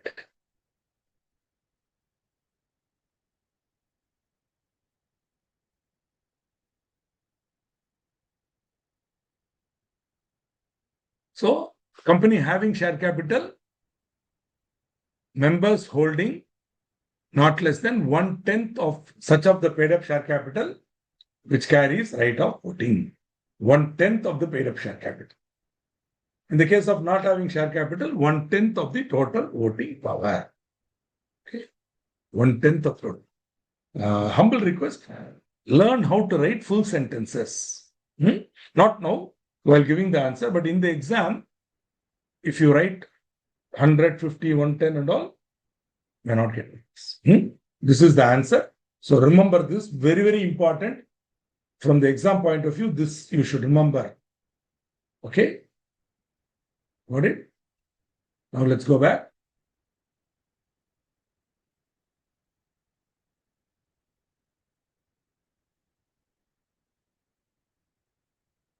So, they should have the requisite number. Then, the company shall, on requisition of such members, give notice to the members of any resolution which may be properly be moved and circulate to members any statement. So, you want to have a resolution proposed and passed at that meeting. Proposed at that meeting. That should be circulated to all the members. If the notice is given in accordance with section 111, then the company shall circulate it to the members. Okay? Either the notice of the resolution to be moved or the statement that you want to give. See, maybe you are having some evidence that Mr. Dishonest, MD of Tobacco Limited, is having certain thing, he's getting some undisclosed profit, something, it depends on what you have. Whatever it is, remember, any statement made without a proof is called defamation. If I write something about Mr. X saying X is a fraud, blah, blah, blah, I should have a proof. Without proof, without evidence. That is why, many newspapers, when they publish news, they have to be very careful about defamation law. Because once you say, something, then it will be out. That is the end of it. Okay, the case will be, there will be a defamation, state defamation. Okay, so stay away. In fact, sometimes, people do send false information. Because when somebody is very successful, they just feel jealous and they will do some nonsense. So sometimes in my case also, see, I have no hatred against anybody. I am friendly with everybody. But some people consider me to be their enemy. What can I do? So they will send all false. In those cases, I have required, let the name, if it is an anonymous also, you know the name. Please tell me who it is. So that I will file a state civil suit against that person, asking for damages. Nothing less than 1 crore, 2 crore. Because my reputation, my reputation as a chartered accountant is very important. You have made a false statement. You don't have proof. Come to court and produce the proof. If you don't have the proof, pay the penalty and go. So this is the defamation. Be careful. Which is why never put in writing any statement which is not supported by facts. Especially even as an auditor, mind you, be very, very careful. Especially when you're reporting fraud, even though to an extent you are having some liberty, still be very careful. As an auditor, without evidence, if you make any statement, you are out. If you allege a fraud, then everything should be supported by documentation. Mere assumptions and presumptions will not work. Be very careful. Okay. So now here is the framework. Time limit for deposit of requisition together with the sum reasonably sufficient to meet the company's expenses for circulation. See, these guys want it to be circulated. Company has nothing to do with this. There is no statutory duty to pay, only to circulate. So whatever is the reasonable expenses for circulation, you have to pay. So when should the requisition be submitted? Requisition requiring notice of a resolution should be filed 6 weeks before date of meeting. 6 weeks. 6 weeks means 6 into 7. 7 sixes are 42. 42 days before the thing. I don't know, in 42 days, I think is Mandalam, one Mandalam.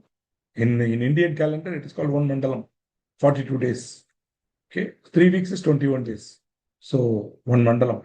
So 42 days, 6 weeks before the date of meeting, you have to give. Don't worry. Some of you will have a doubt. Sir, suppose I deposit today and then they hold the meeting less than 6 weeks, what happens? Nothing will happen. You have to deposit it. That's all. For example, boss, I don't know when you are going to hold your AGM, but I know that you will be holding it in July or August. So what I do? In June or so, June or July, first I file. Thinking that June I file. Thinking that anyway in July, August only it will come. So 4 weeks plus 2 weeks, 6 weeks, sufficient, I file. But then you hold your AGM, no problem. Even though if the AGM is held after the requisition, then it will be taken as time is there. Okay. Now, any other requisition, meaning other than notice of a resolution, a mere statement about the matter to be transacted, should be filed 2 weeks before the date of meeting. So I am getting the notice when 21 days before, 3 weeks. Am I correct? I'm getting the notice of meeting 21 days, 21 clear days, 3 weeks. Now they are saying, no, I see the result, I see the notice. Dishonest is to be increased, salary increased by 50%, tobacco limited. Right? No. So immediately I have to draft out that statement and ensure that the requisite number is there, and then I have to deposit it not less than 2 weeks before the date of meeting. There they are saying 2 weeks. Any other requirement of resolution, etc., 6 weeks. But the 6 weeks, the problem is I may not be able to predict the date of meeting here because at that time I don't have the notice with me. So I'm presuming that you will hold your AGM within that time. Okay. So normally this will be there only for AGM because I can predict it. But in the case of 2 weeks, even EGM I can do. When an EGM is coming up, I see the transaction. I want to make any statement, I can. So these are the time limits for deposit of requisition, whether for notice to be passed or for, okay. Now, the copy of the resolution to be signed by the requisitionist, okay. So long as all the signatures are there, then it's good. 2 or 3 copies are also okay. They should be deposited at the register office of the company. Once it is deposited, see, if after a copy of a requisition has been deposited and an AGM is called on it within 6 weeks, then, although this is not deposited within the time, it shall be deemed to have been properly deposited. So, you deposited on a date, thinking that 6 weeks later only the meeting will be held. In the meantime, those fellows held the meeting less than 6 months. Then, even though the time limit is not maintained, still, it shall be deemed to have been properly deposited. Have you understood this point? So, this is only with respect to AGM. Okay. See, this is all happening. You might think section 111 will be happening in every company. No, sir. This is a rare occurrence. If you go to the Ministry of Corporate Affairs and ask them, so how many times you have seen 111 application where people have sent, they will say hardly 1%. It will be happening only in private companies. Listed company, rarely it will happen.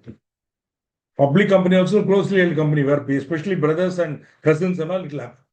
There will be intermittent fighting between them. At that time, they will do, this fellow will do, that fellow will do, all nonsense will happen. Now, the company shall not be bound to circulate any statement if on the application of the company or any other person, the regional director declares that the rights conferred by this section are being abused to secure needless publicity for defamatory matter. That is why I explained defamatory matter to you. So any matter which is a statement about a person, a derogatory statement about a person, not supported by facts. Not supported by facts. See, you are making a statement about Mr. X. You got proof. X is a fraud. I have proof. Written documentary proof is that I've caught him red-handed. Then it's a different story. See, many times in forensic audit, when I go for a fraud investigation, I will, like police officer, I'll build a case.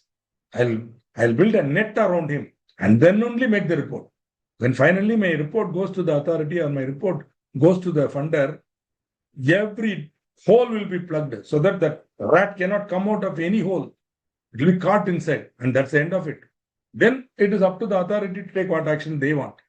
Right? Including audio tapes, including video, including documentary proof, including I would have taken witnesses, I would have recorded the witnesses also.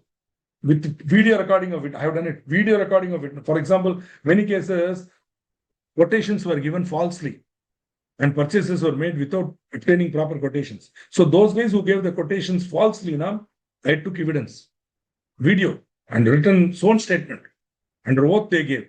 I said we have, and many people have. Then the remaining guy who submitted now was not supplied, but he has billed and taken the money with proof. With his records, we proved that he has taken the money from the company, but no supply was made. He gave clear statement, I have not supplied. Then from his account, transfer has been made to that concerned officer. Everything was stitched up. And then one single report was made that the whole thing got, that report was, it went all the way to US. And thereafter, our firm was asked to do pre-diligence before even sanctioning of the funding like that. So why I'm making this point to you, you have to be very careful before making statements. You cannot simply make statement without supporting. If you do that, it amounts to defamation. And so if the defamatory matter, circulation is not possible, okay? And any cost incurred by the company will have to be paid by that person, okay? So this is what it is all about. Okay, this section 111 is interesting. In those days, I think this the equivalent of 111 was 120, I think. It was 220, I think. So anyway, any default in complaints, including, see, suppose the company, when the valid requisition is given, then it has to be circulated. If the company fails, then company and every officer is in default, penalty of 25,000 rupees. Right? So good, we are making good time. Let us hope that we will finish the substantial portion today. So this is something you already know. I should not be wasting your time for this. You know it. I've 100 times I have told you. So I will not waste your time on this. Right? Special resolution. Okay. If you still have a doubt, these two slides, kindly take photograph and read it. If you still are telling 2/3 majority, 3/4 majority, 60%, 70% majority and all, please do not do that. Ordinary resolution, number of votes cast in favor of the resolution, including casting vote of chairman. Now you know what is a casting vote. By members who being entitled so to do, vote in person, or where proxies are allowed by proxy or by postal ballot. Whatever may be the method of voting, the number of votes cast in favor, the number of votes cast in favor exceed the votes, if any, cast against. Then the resolution is passed as an ordinary resolution. So the operative word is exceeds. Exceeds, right? That's all. 5 members are personally present, voting by show of hands, 3 in favor, 2 against, ordinary, over. 5 members personally present, 3 favor, 2 against, ordinary, passed. Got it? 5 members personally present, 2 in favor, 1 against, 2 silent. Have I passed an ordinary resolution? 2 neutral. Please listen to me. 5 members personally present, 2 in favor, 1 against, 2 people neutral. They don't vote, abstained. Have I passed an ordinary resolution?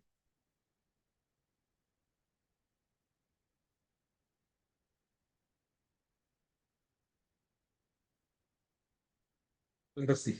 We have understood or not. Have I passed an ordinary resolution? 5 members attend in person, 2 members for, 1 against, 2 silent, not voting, neutral. Have I passed an ordinary resolution?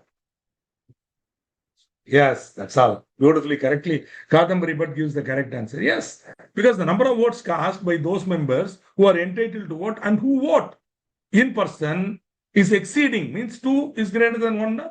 That's all. These 2 guys neutral, nothing can be done. That's why I said those who attend is different from those who vote.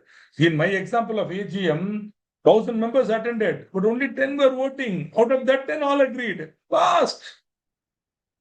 No special resolution. Abhishek ji, silence is not negative, sir. Only in love marriage it is negative, sir. In love affair, if the lady does not say anything, silence amounts to acceptance, sir. In law, silence is never negative, sir. Okay, please. Silence is not negative, Abhishek Bajpai ji. Silence is not negative. Got it? Still, you're having that doubt. Silence. Abhishek Bajpai, just understand, silence is not negative. Silence is silence. Neutral, nothing, 0. Silence is 0. Favor is 1. Okay? This is -1. So the pluses should be more than the minus. Zeros are not counted. Got it? Chalo. Now, here I have some question. You answer these 3 questions. Your authority in special resolution, same. I've taught you many times. The number of votes cast in favor by members present and voting, whether by person, proxy, or by postal ballot, is not less than 3 times the number of votes, if any, cast against. That if any is very important. Why? Because if any means even 0. There could be 0 votes against. So, if any means 0 can be there. 0 votes against. So,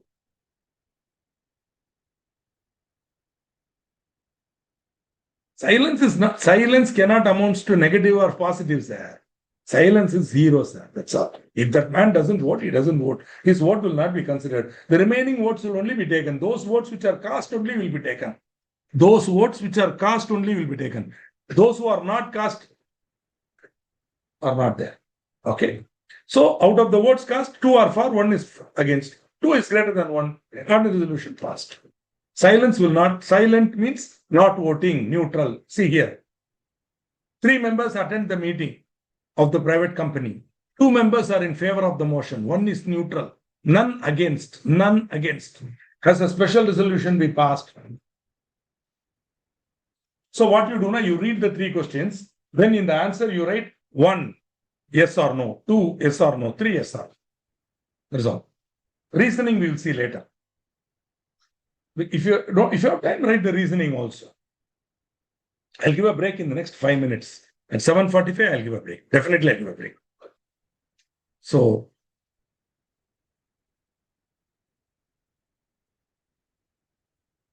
see, you propose to a girl.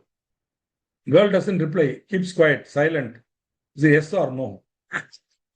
Nothing. You can presume it is yes. So, silence never take a risk. Silence is 0.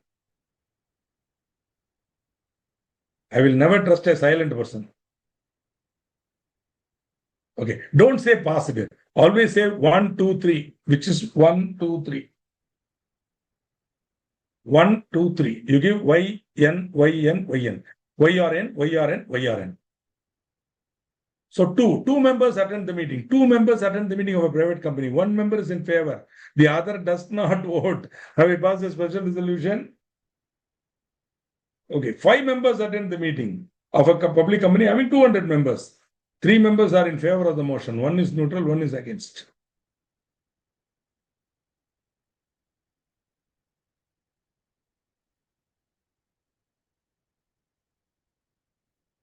1 passed, 2 passed, 3. 5 members is valid quorum now for 200, less than 1000, I think 5 members in person.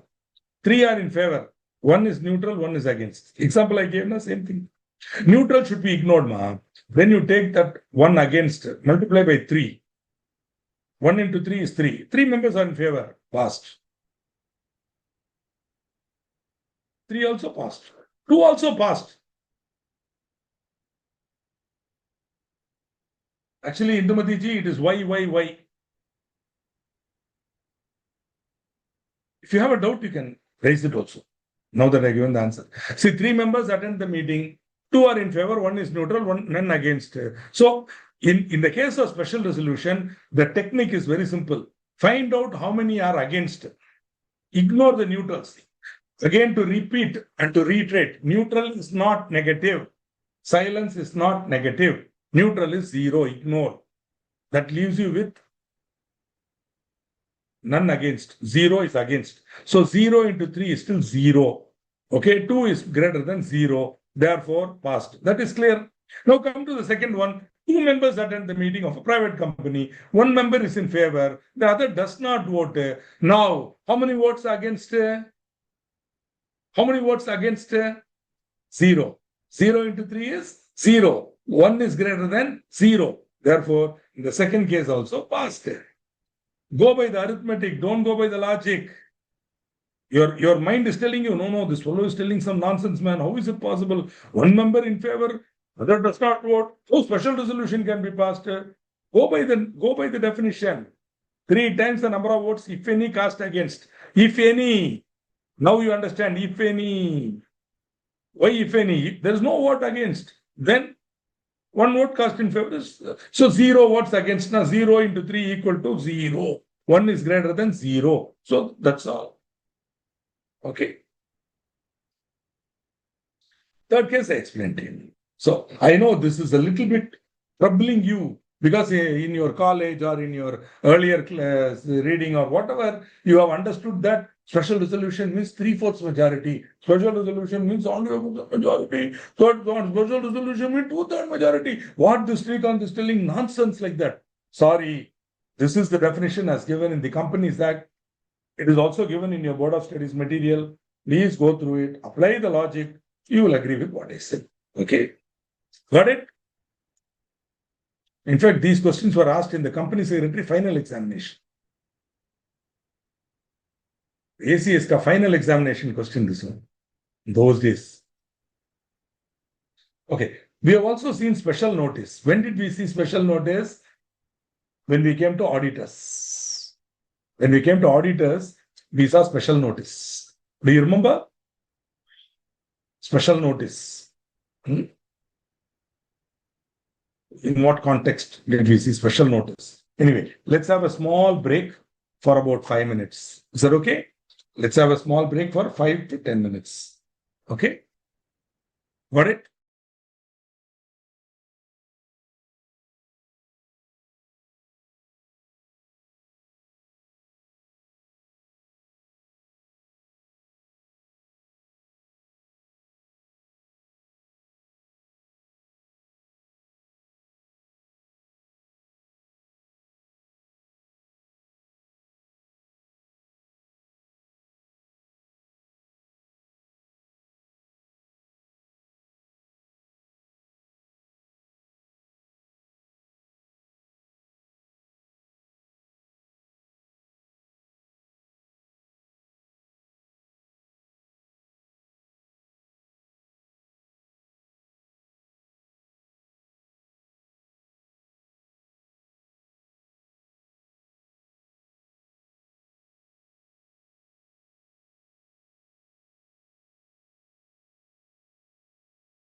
One second.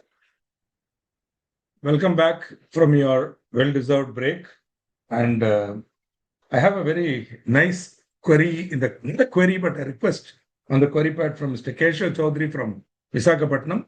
Noted, sir. I don't have LLP ka notes. Ledu. Okay, I don't have it.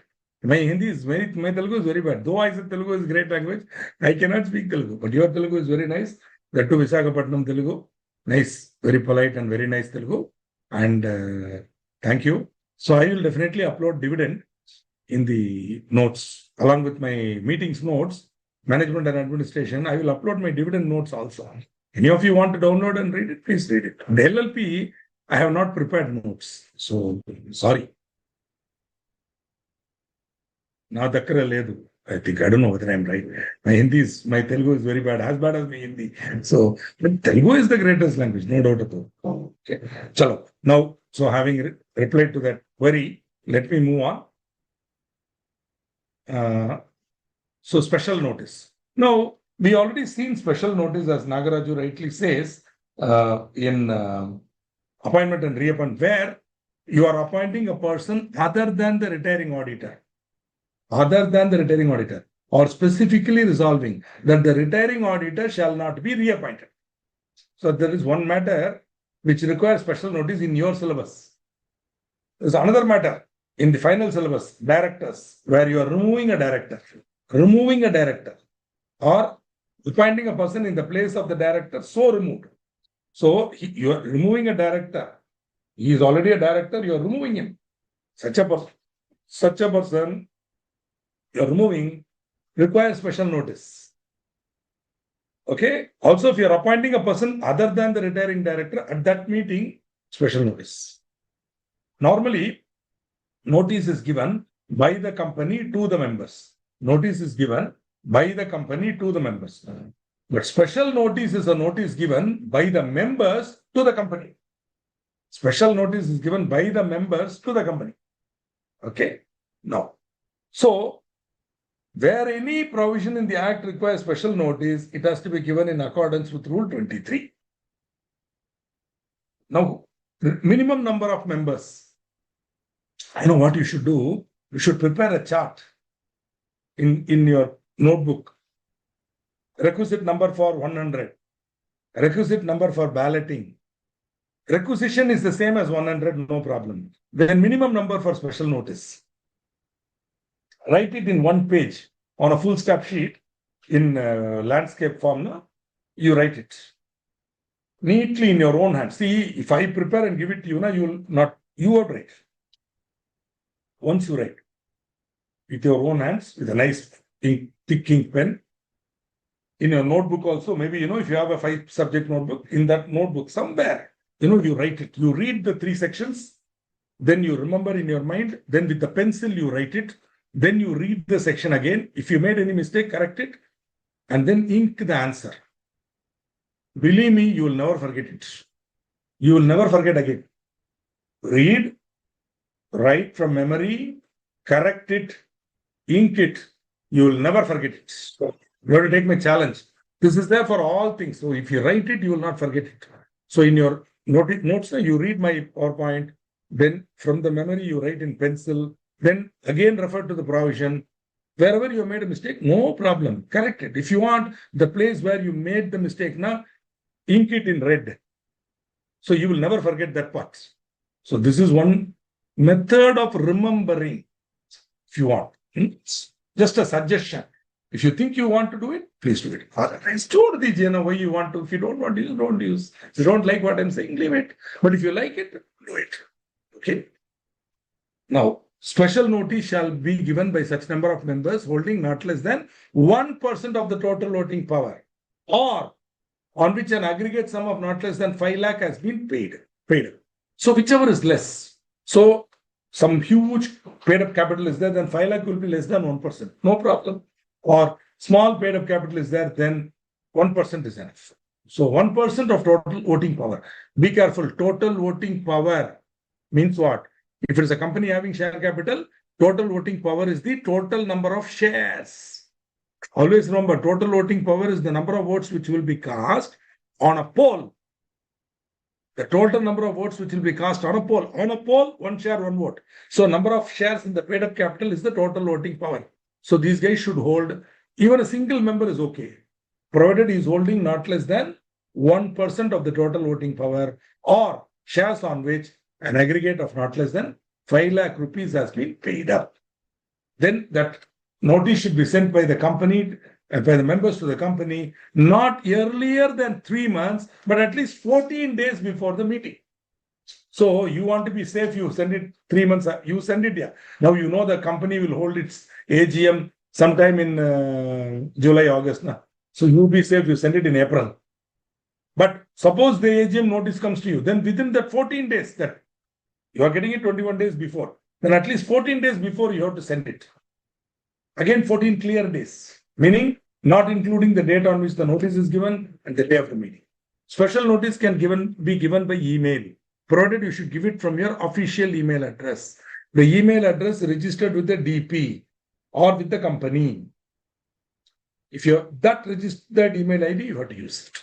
Because see, these are all technical points. Suppose you send it from some other ID, they can say it is wrong, it is invalid. So from that email ID, you have to send.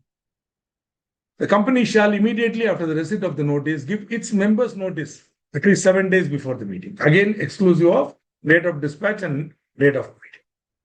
Where it is not practicable, the notice may be published 7 days before the meeting. Suppose the company has 2,000 shareholders. You have to send it by post. It is not possible in those days.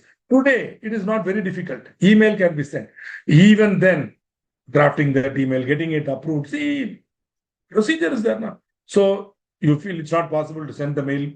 So then you can publish it 7 days before the meeting in two newspapers. But today with email, it is actually easy.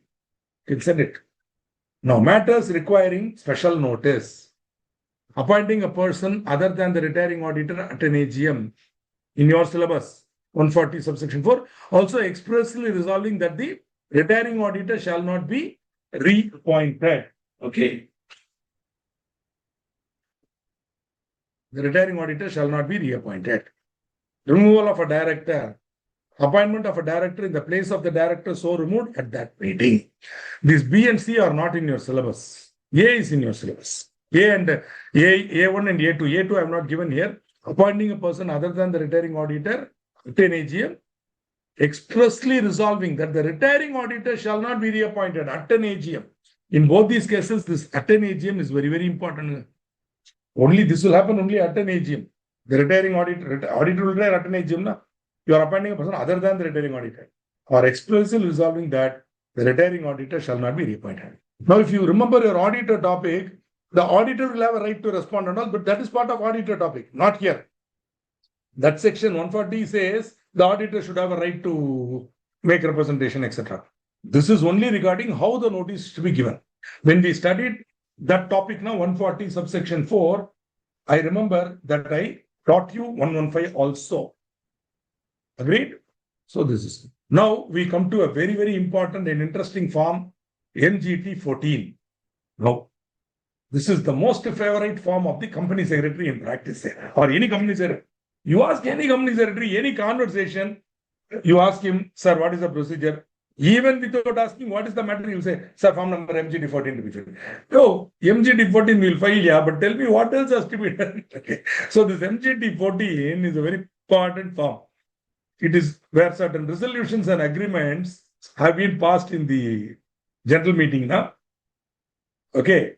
Then that resolution together with the explanatory statement, etc., should be filed with the registrar. Certain resolutions, mainly special resolution. If you pass a special resolution, within 30 days, you should file the copy of the resolution in form MGT 14 together with the explanatory statement, etc., etc., in form number MGT 14. Okay. So in the case of ISFSC public or private company, within 60 days you have to file because it has to go abroad and come back, some nonsense. FSC public company, 60 days. Normally 30 days. So MGT 14. So whenever special resolution is passed, automatically within 30 days you have to file a form number MGT 14. Even when you're auditing a company now, during the year, if any special resolution has been passed, You ask, have you filed MGT14 later? That will show your knowledge now. Even that secretarial department will be thinking, hey, these audit people are aware of MGT14. Yeah, not bad. Like that. As if nobody on earth can know MGT14. Huh? So MGT14 is just a stupid form. It's just a form wherein you will tell date of meeting, what happened, blah, blah, and then the copy of the resolution will be kept. It's a purely bureaucratic thing, procedural aspect. So, but still, for them, MGT14 is bread and butter. So, got it? This MGT14. Try to remember that form MGT14 also. In those days, the same form was called Form 24. Now it's Rule 24. In those days, the form was 24, Form 24. In fact, so I used to teach secretarial practice to the company secretaries. I used to teach secretarial practice to the company secretaries. So at that time, in all the procedure notes, post activity procedure, file form number 24. Now it's form number MGT14. Luckily for you, you don't have corporate secretarial practice. You just have to know the law, that's all. The procedure, it is presumed that the company secretary will take it. So what are the resolutions to be filed? Special resolution. So that is the most important category. Special resolution, automatically, the minute I say pass a special resolution, automatically you have to remember, file form MGT14 within 30 days. Straight away. Okay. Then also resolutions which have been agreed to by all the members, but if it not so agreed, would have been effective if it had been passed only as a special resolution. Simple. In my example, I told 10 members were sitting in that hall. All of them are agreed to the resolution, but it's let us say it is a special resolution. Then they will argue, sir, only special resolution you are telling, this is unanimous, no? Like that. No. Suppose it had not been unanimous. Unanimous means agreed to by all the members. When a resolution is agreed to by all the members, then this is called unanimous. UNANIMOUS. Unanimous. Agreed to by all. Then it's called unanimous. So they will say, sir, we passed it unanimously. No, how you can say, no. Suppose it had not been unanimous, as per section it is special, na? Then you have to file it. Which have been agreed to by all, but if not so agreed, would have been effective. Unless they have passed as a special resolution. Also, resolutions which have been agreed to by any class of members, means preference shareholders, creditors, if not so agreed to, would not have been effective unless they have been passed by a specified majority. See, for example, in your final syllabus, you will come across corporate restructuring, where you look at internal and external reconstruction, amalgamation, and all. There you will find there is a specified majority. Creditors have to pass. That is majority number representing 3/4 in value. Have to agree. Majority number representing 3/4 in value. Have to agree. So in that case, specified majority is there. So those resolutions also have to be filed. Any board resolution, not all board resolutions, only board resolution relating to appointment or renewal of the appointment of or the variation of terms of appointment of a managing director. See, managing director need not be appointed by members.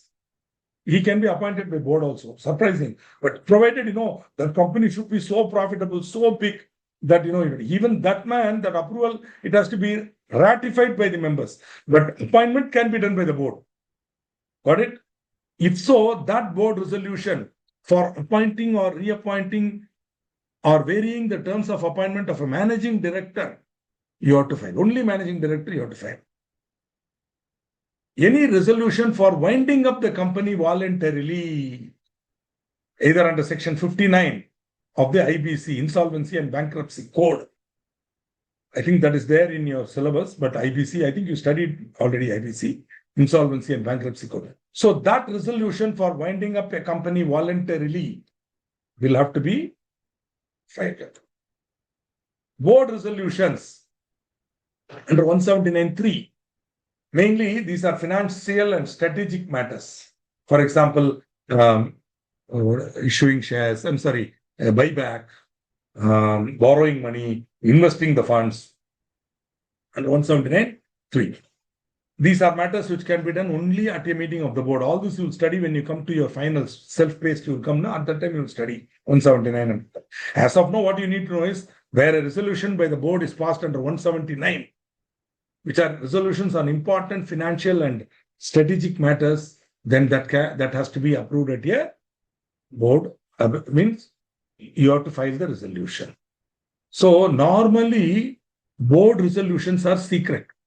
They are not to be divulged to the public.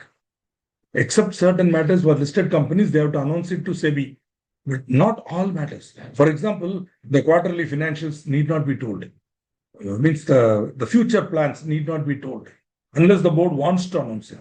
So normally, anything which is passed under section 117 are, so these are also, so normally resolutions filed under 117 are public domain. Meaning what? Once a resolution has been filed with MGD 14, then you and I can go and see. But these resolutions, which are filed under section 179(3) now, they are pertain to strategy and finance now, so they cannot be inspected. Then why are we filing? So that the registrar will come to know. The idea is to keep the MCA involved, the Ministry of Capital Affairs. So they will go through it and see if everything is as per the law. But public cannot see. Please note all these resolutions, once you file with MGT 14, no more secret. World will know. But this one category alone, okay, you have to, cannot be seen by public. Okay. Similarly, in the above category, if any board resolution is passed in the ordinary course of business, by a banking company or NBFC or housing finance company for granting loans or giving guarantee, then no need. Because a bank in a normal 1 month, they will pass about 100 resolutions, board resolutions. You can't keep publishing it. Yeah, it's not going to happen. Similarly, above provision means this 173 part does not apply to private company and IFSC. They specified IFSC public company need not. Okay, any other resolution as may be prescribed, nothing has been prescribed. Okay, the copy of every resolution which has the effect of altering the articles and agreement shall be embodied in every, we have finished topic, another topic. So wherever there is an alteration of articles, then that agreement or resolution should be embodied in or annexed to every copy of the articles. So that the articles people looking at the article should know that this article has been amended, how it has been amended. So this is a very interesting section, but exam point of view, remember MGT 14 and maybe remember they might ask you which is not a resolution to be filed like that. So just be careful with the type of resolutions to be filed. Okay. Penalty is there for non-complying with 117. Company fine of 10,000, etc., etc. Okay. 100 rupees for each day. In the case of officer in default, 10,000 rupees, 50,000. For company, the maximum is 2 lakhs. Now we come to another interesting aspect, which is minutes. See, minutes, of course, the minutes are running. The long hand of this watch decides the minutes as the time runs. Going. Time is going. Minutes, not even minutes, a second. Shut up. Okay. Minutes come later. Nimita comes later. Okay. So the minutes are going. But that is not this minutes. These are proceedings of the meeting. Whatever happened at the meeting, a record is maintained. That record is called minutes. Okay, any association, for example, I belong to many public social organizations. Whenever I am the secretary, I'm supposed to maintain the minutes. So I've been the secretary. When I'm the secretary of my Rotary Club, I have to attend the meetings, board meeting, everything, and I have to make notes. Then I would write the minutes. Then in those days, it used to be handwritten and then typed and then signed by my chairman and circulated. All that. So for company also, minutes have to be maintained. So minutes of the proceedings means what happened at the meeting is called proceeding. So minutes of the proceedings of every general meeting of any class of shareholders or creditors. So equity, preference, creditor, whatever, you have to maintain minutes. Separate minutes book should be there. And every resolution passed by postal ballot. So where there is no meeting, in the case of postal ballot, remember, there is no meeting. In the case of virtual voting, e-voting, there is a meeting. There is a e-voting facility and then a meeting, which is either physical or virtual. Then for that, there will be minutes. But in the case of postal ballot, there is no meeting. The resolution is circulated, 30 days received, counted, announced. In those cases also, you have to keep a record of that resolution passed by postal ballot. And also minutes are to be maintained for every board meeting or committee meeting. This is to be prepared and signed in the prescribed manner in books kept for the purpose with their pages consecutively numbered. When should it be done? Within 30 days of conclusion of the meeting or passing of resolution by postal ballot. So the minutes should be prepared and signed in the books kept. Minutes of proceedings of board meeting or committee of an IFSC company can be prepared and signed as may be prescribed before the next meeting and kept in book. So they are alone exempted, but all other companies within 30 days. Okay. Section 118, that is maintenance of minutes, shall not apply to Section 8 company in whole. Minutes may be recorded within 30 days in case of companies where the articles provide for confirmation of minutes by circulation.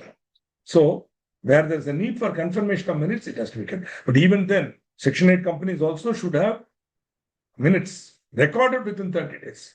Okay. Minutes are the record and evidence of the business transacted. No meeting is concluded until the minutes have been properly recorded and signed off. So the minutes of each meeting shall contain a fair and correct summary of the proceedings.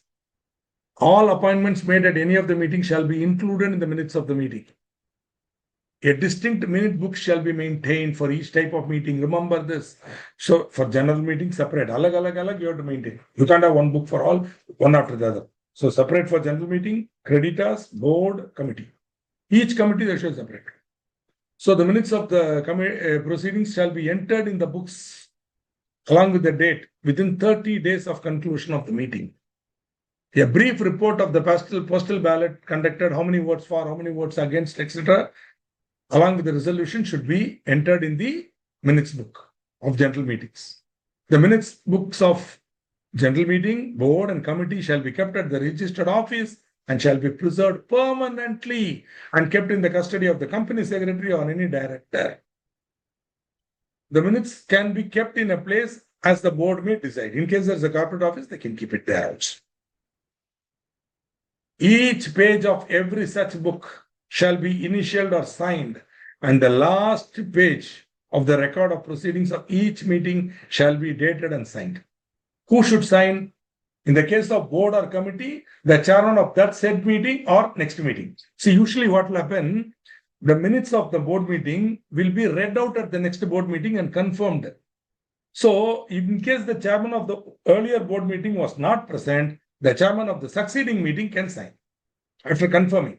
But for general meetings, there is no confirmation. But for board meeting, there is a confirmation. So, for example, one meeting of the board was held. Then after that, another meeting is held.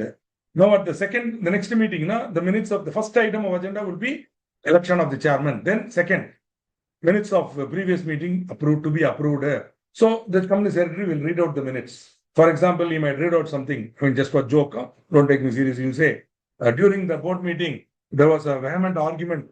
And during the argument, Mr. Donkey hit Mr. Monkey with his left chappal. Minutes, it will be coming.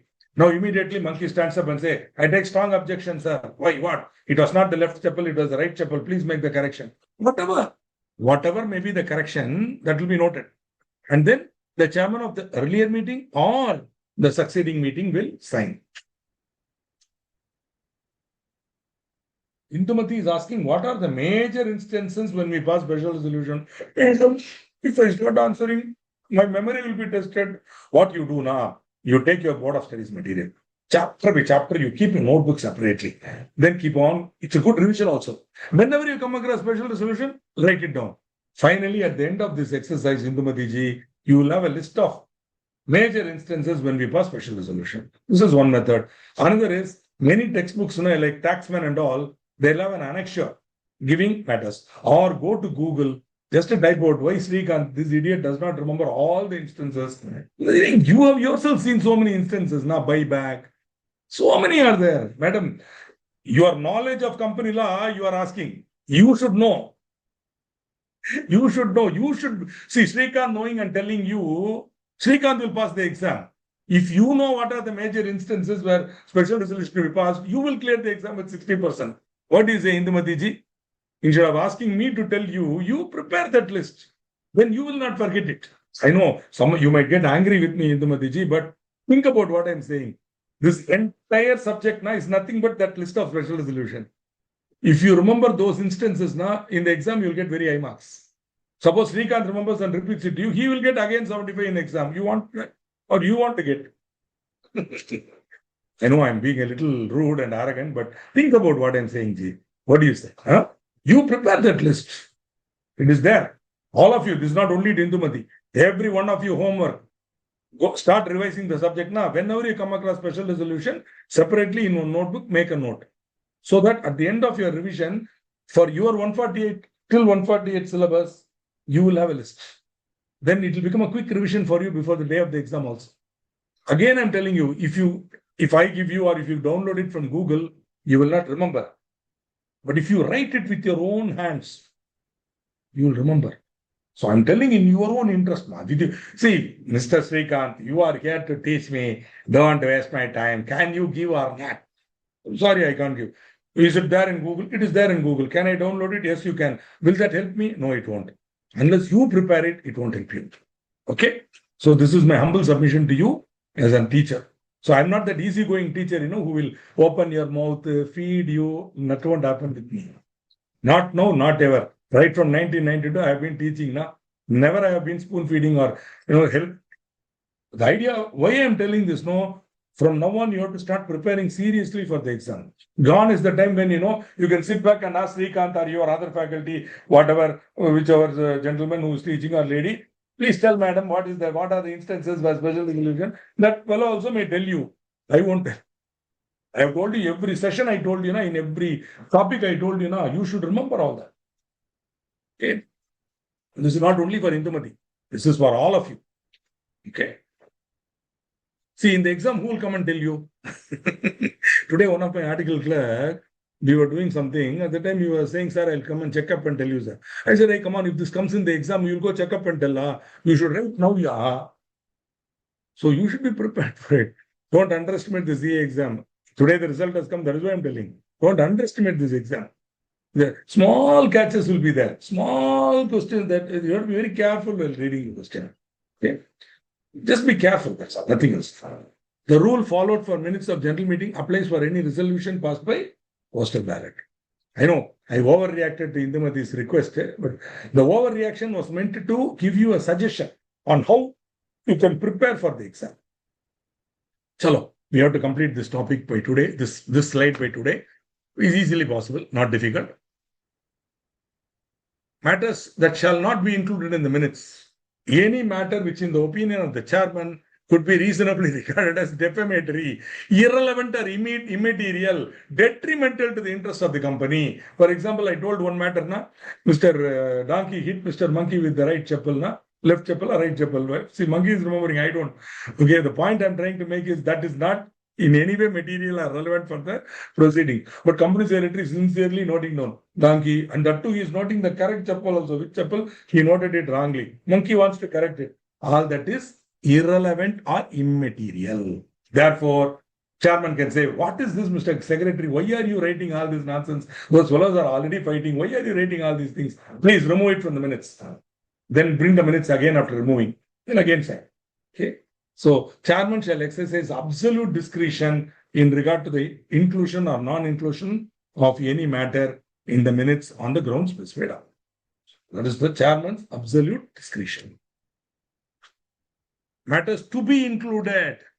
Means this is matters not to be included. This matters to be included. Names of the directors present at the meeting. In case of each resolution, the directors, if any, dissenting from or not concurring with the resolution. See, this is one about board meeting minutes. See, board meetings will come in final, but board minutes is covered in intermediate.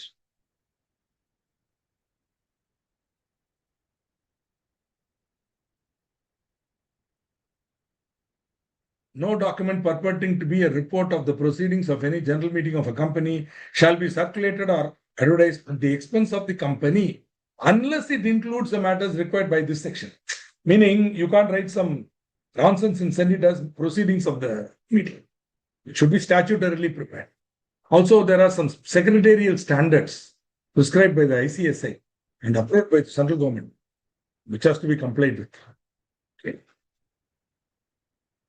The minutes kept in accordance with the provisions of this section shall be evidence of the proceedings recorded therein.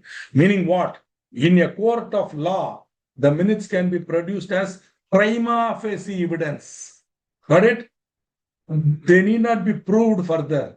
Once you say that this was approved in a meeting of the company and that minutes have been correctly maintained, then it is valid. That evidentiary value is very, very important. Okay? Where the minutes have been kept in accordance with sections and the rules made, then until the contrary is proved, the meeting shall be deemed to have been duly called and held, all proceedings to have duly taken place, and resolutions passed by postal ballot to have been duly passed, and in particular, all appointments of directors, key managerial personnel, auditors, or company head in practice shall be deemed to be valid. So you cannot question it later, because the minutes are conclusive evidence of the activity. So, non-maintenance of minutes, the penalty is 25,000 rupees. For every officer, 5,000 rupees default. Okay, for if any person is found guilty of tampering with the minutes, tampering means changing it or erasing it and all, imprisonment for a term up to 2 years. Why? Because remember, minutes are evidence. So, if you tamper with evidence, the imprisonment for a term of 2 years and fine, not less than 25,000 rupees, which may extend to 1 lakh rupees. Okay. So these books shall be kept at the registered office and can be inspected by any member without charge. Okay. Please note, books containing the minutes of general meeting. Only general meeting. Board meeting minutes cannot be inspected. Only general meeting minutes can be inspected by any member without charge during the business hours for 2 hours during any business day. Any member shall be entitled to furnish copy of the resolution within 7 days. He can be of requested. He can be given on payment of fees. For that, we may ask for a fees. For inspection, no fees. In case you don't give him the opportunity, failure to provide inspection, then 25,000 for the company and 5,000 for every officer in default. The tribunal can also direct immediate inspection of the minutes books. So if the company is not allowing minutes to be inspected, but all this applies only to general meeting. Board meeting minutes are confidential. Nobody can see it. Even SEBI cannot see unless they come for investigation. Only on an investigation, MCA and all can see. Otherwise, it is confidential. Any member shall be inspected to furnish within 7 days of request a copy of the minutes of any general meeting on payment of such sum as will be prescribed. Member who has made a provision of soft copy in respect of minutes can get it free of cost. Okay. So, wherever you are having any documents in electronic form, where you are having at least 1,000 shareholders, you can maintain your records in electronic form. Okay. So that you have to be careful. That's all. It should be maintained with security and all. Etc. But to my knowledge, now no company is maintaining records in electronic form as of now. The provisions of 98 and 100 to 111 shall not apply to OPC, meaning quorum, Proxy, EGM, nothing will apply to our friend the OPC. Because OPC is one guy, yeah, what the big deal? Any business which is required to be transacted at AGM or other meeting of OPC, by means of ordinary or special resolution is sufficient. If the resolution is communicated by the member to the company and entered in the minutes. So usually what will happen is an affidavit will be signed and filed with the registrar. That's all. There's one person, he's taking a decision. It has to be documented. That's all. Should be signed and dated by the member. That date will be the date of the meeting. Where there is only one director than the board, then that one man can simply sign as a director and file. That's all. Okay. So this is the provisions will have to meet minutes. And if you have any doubts or questions, you can ask me.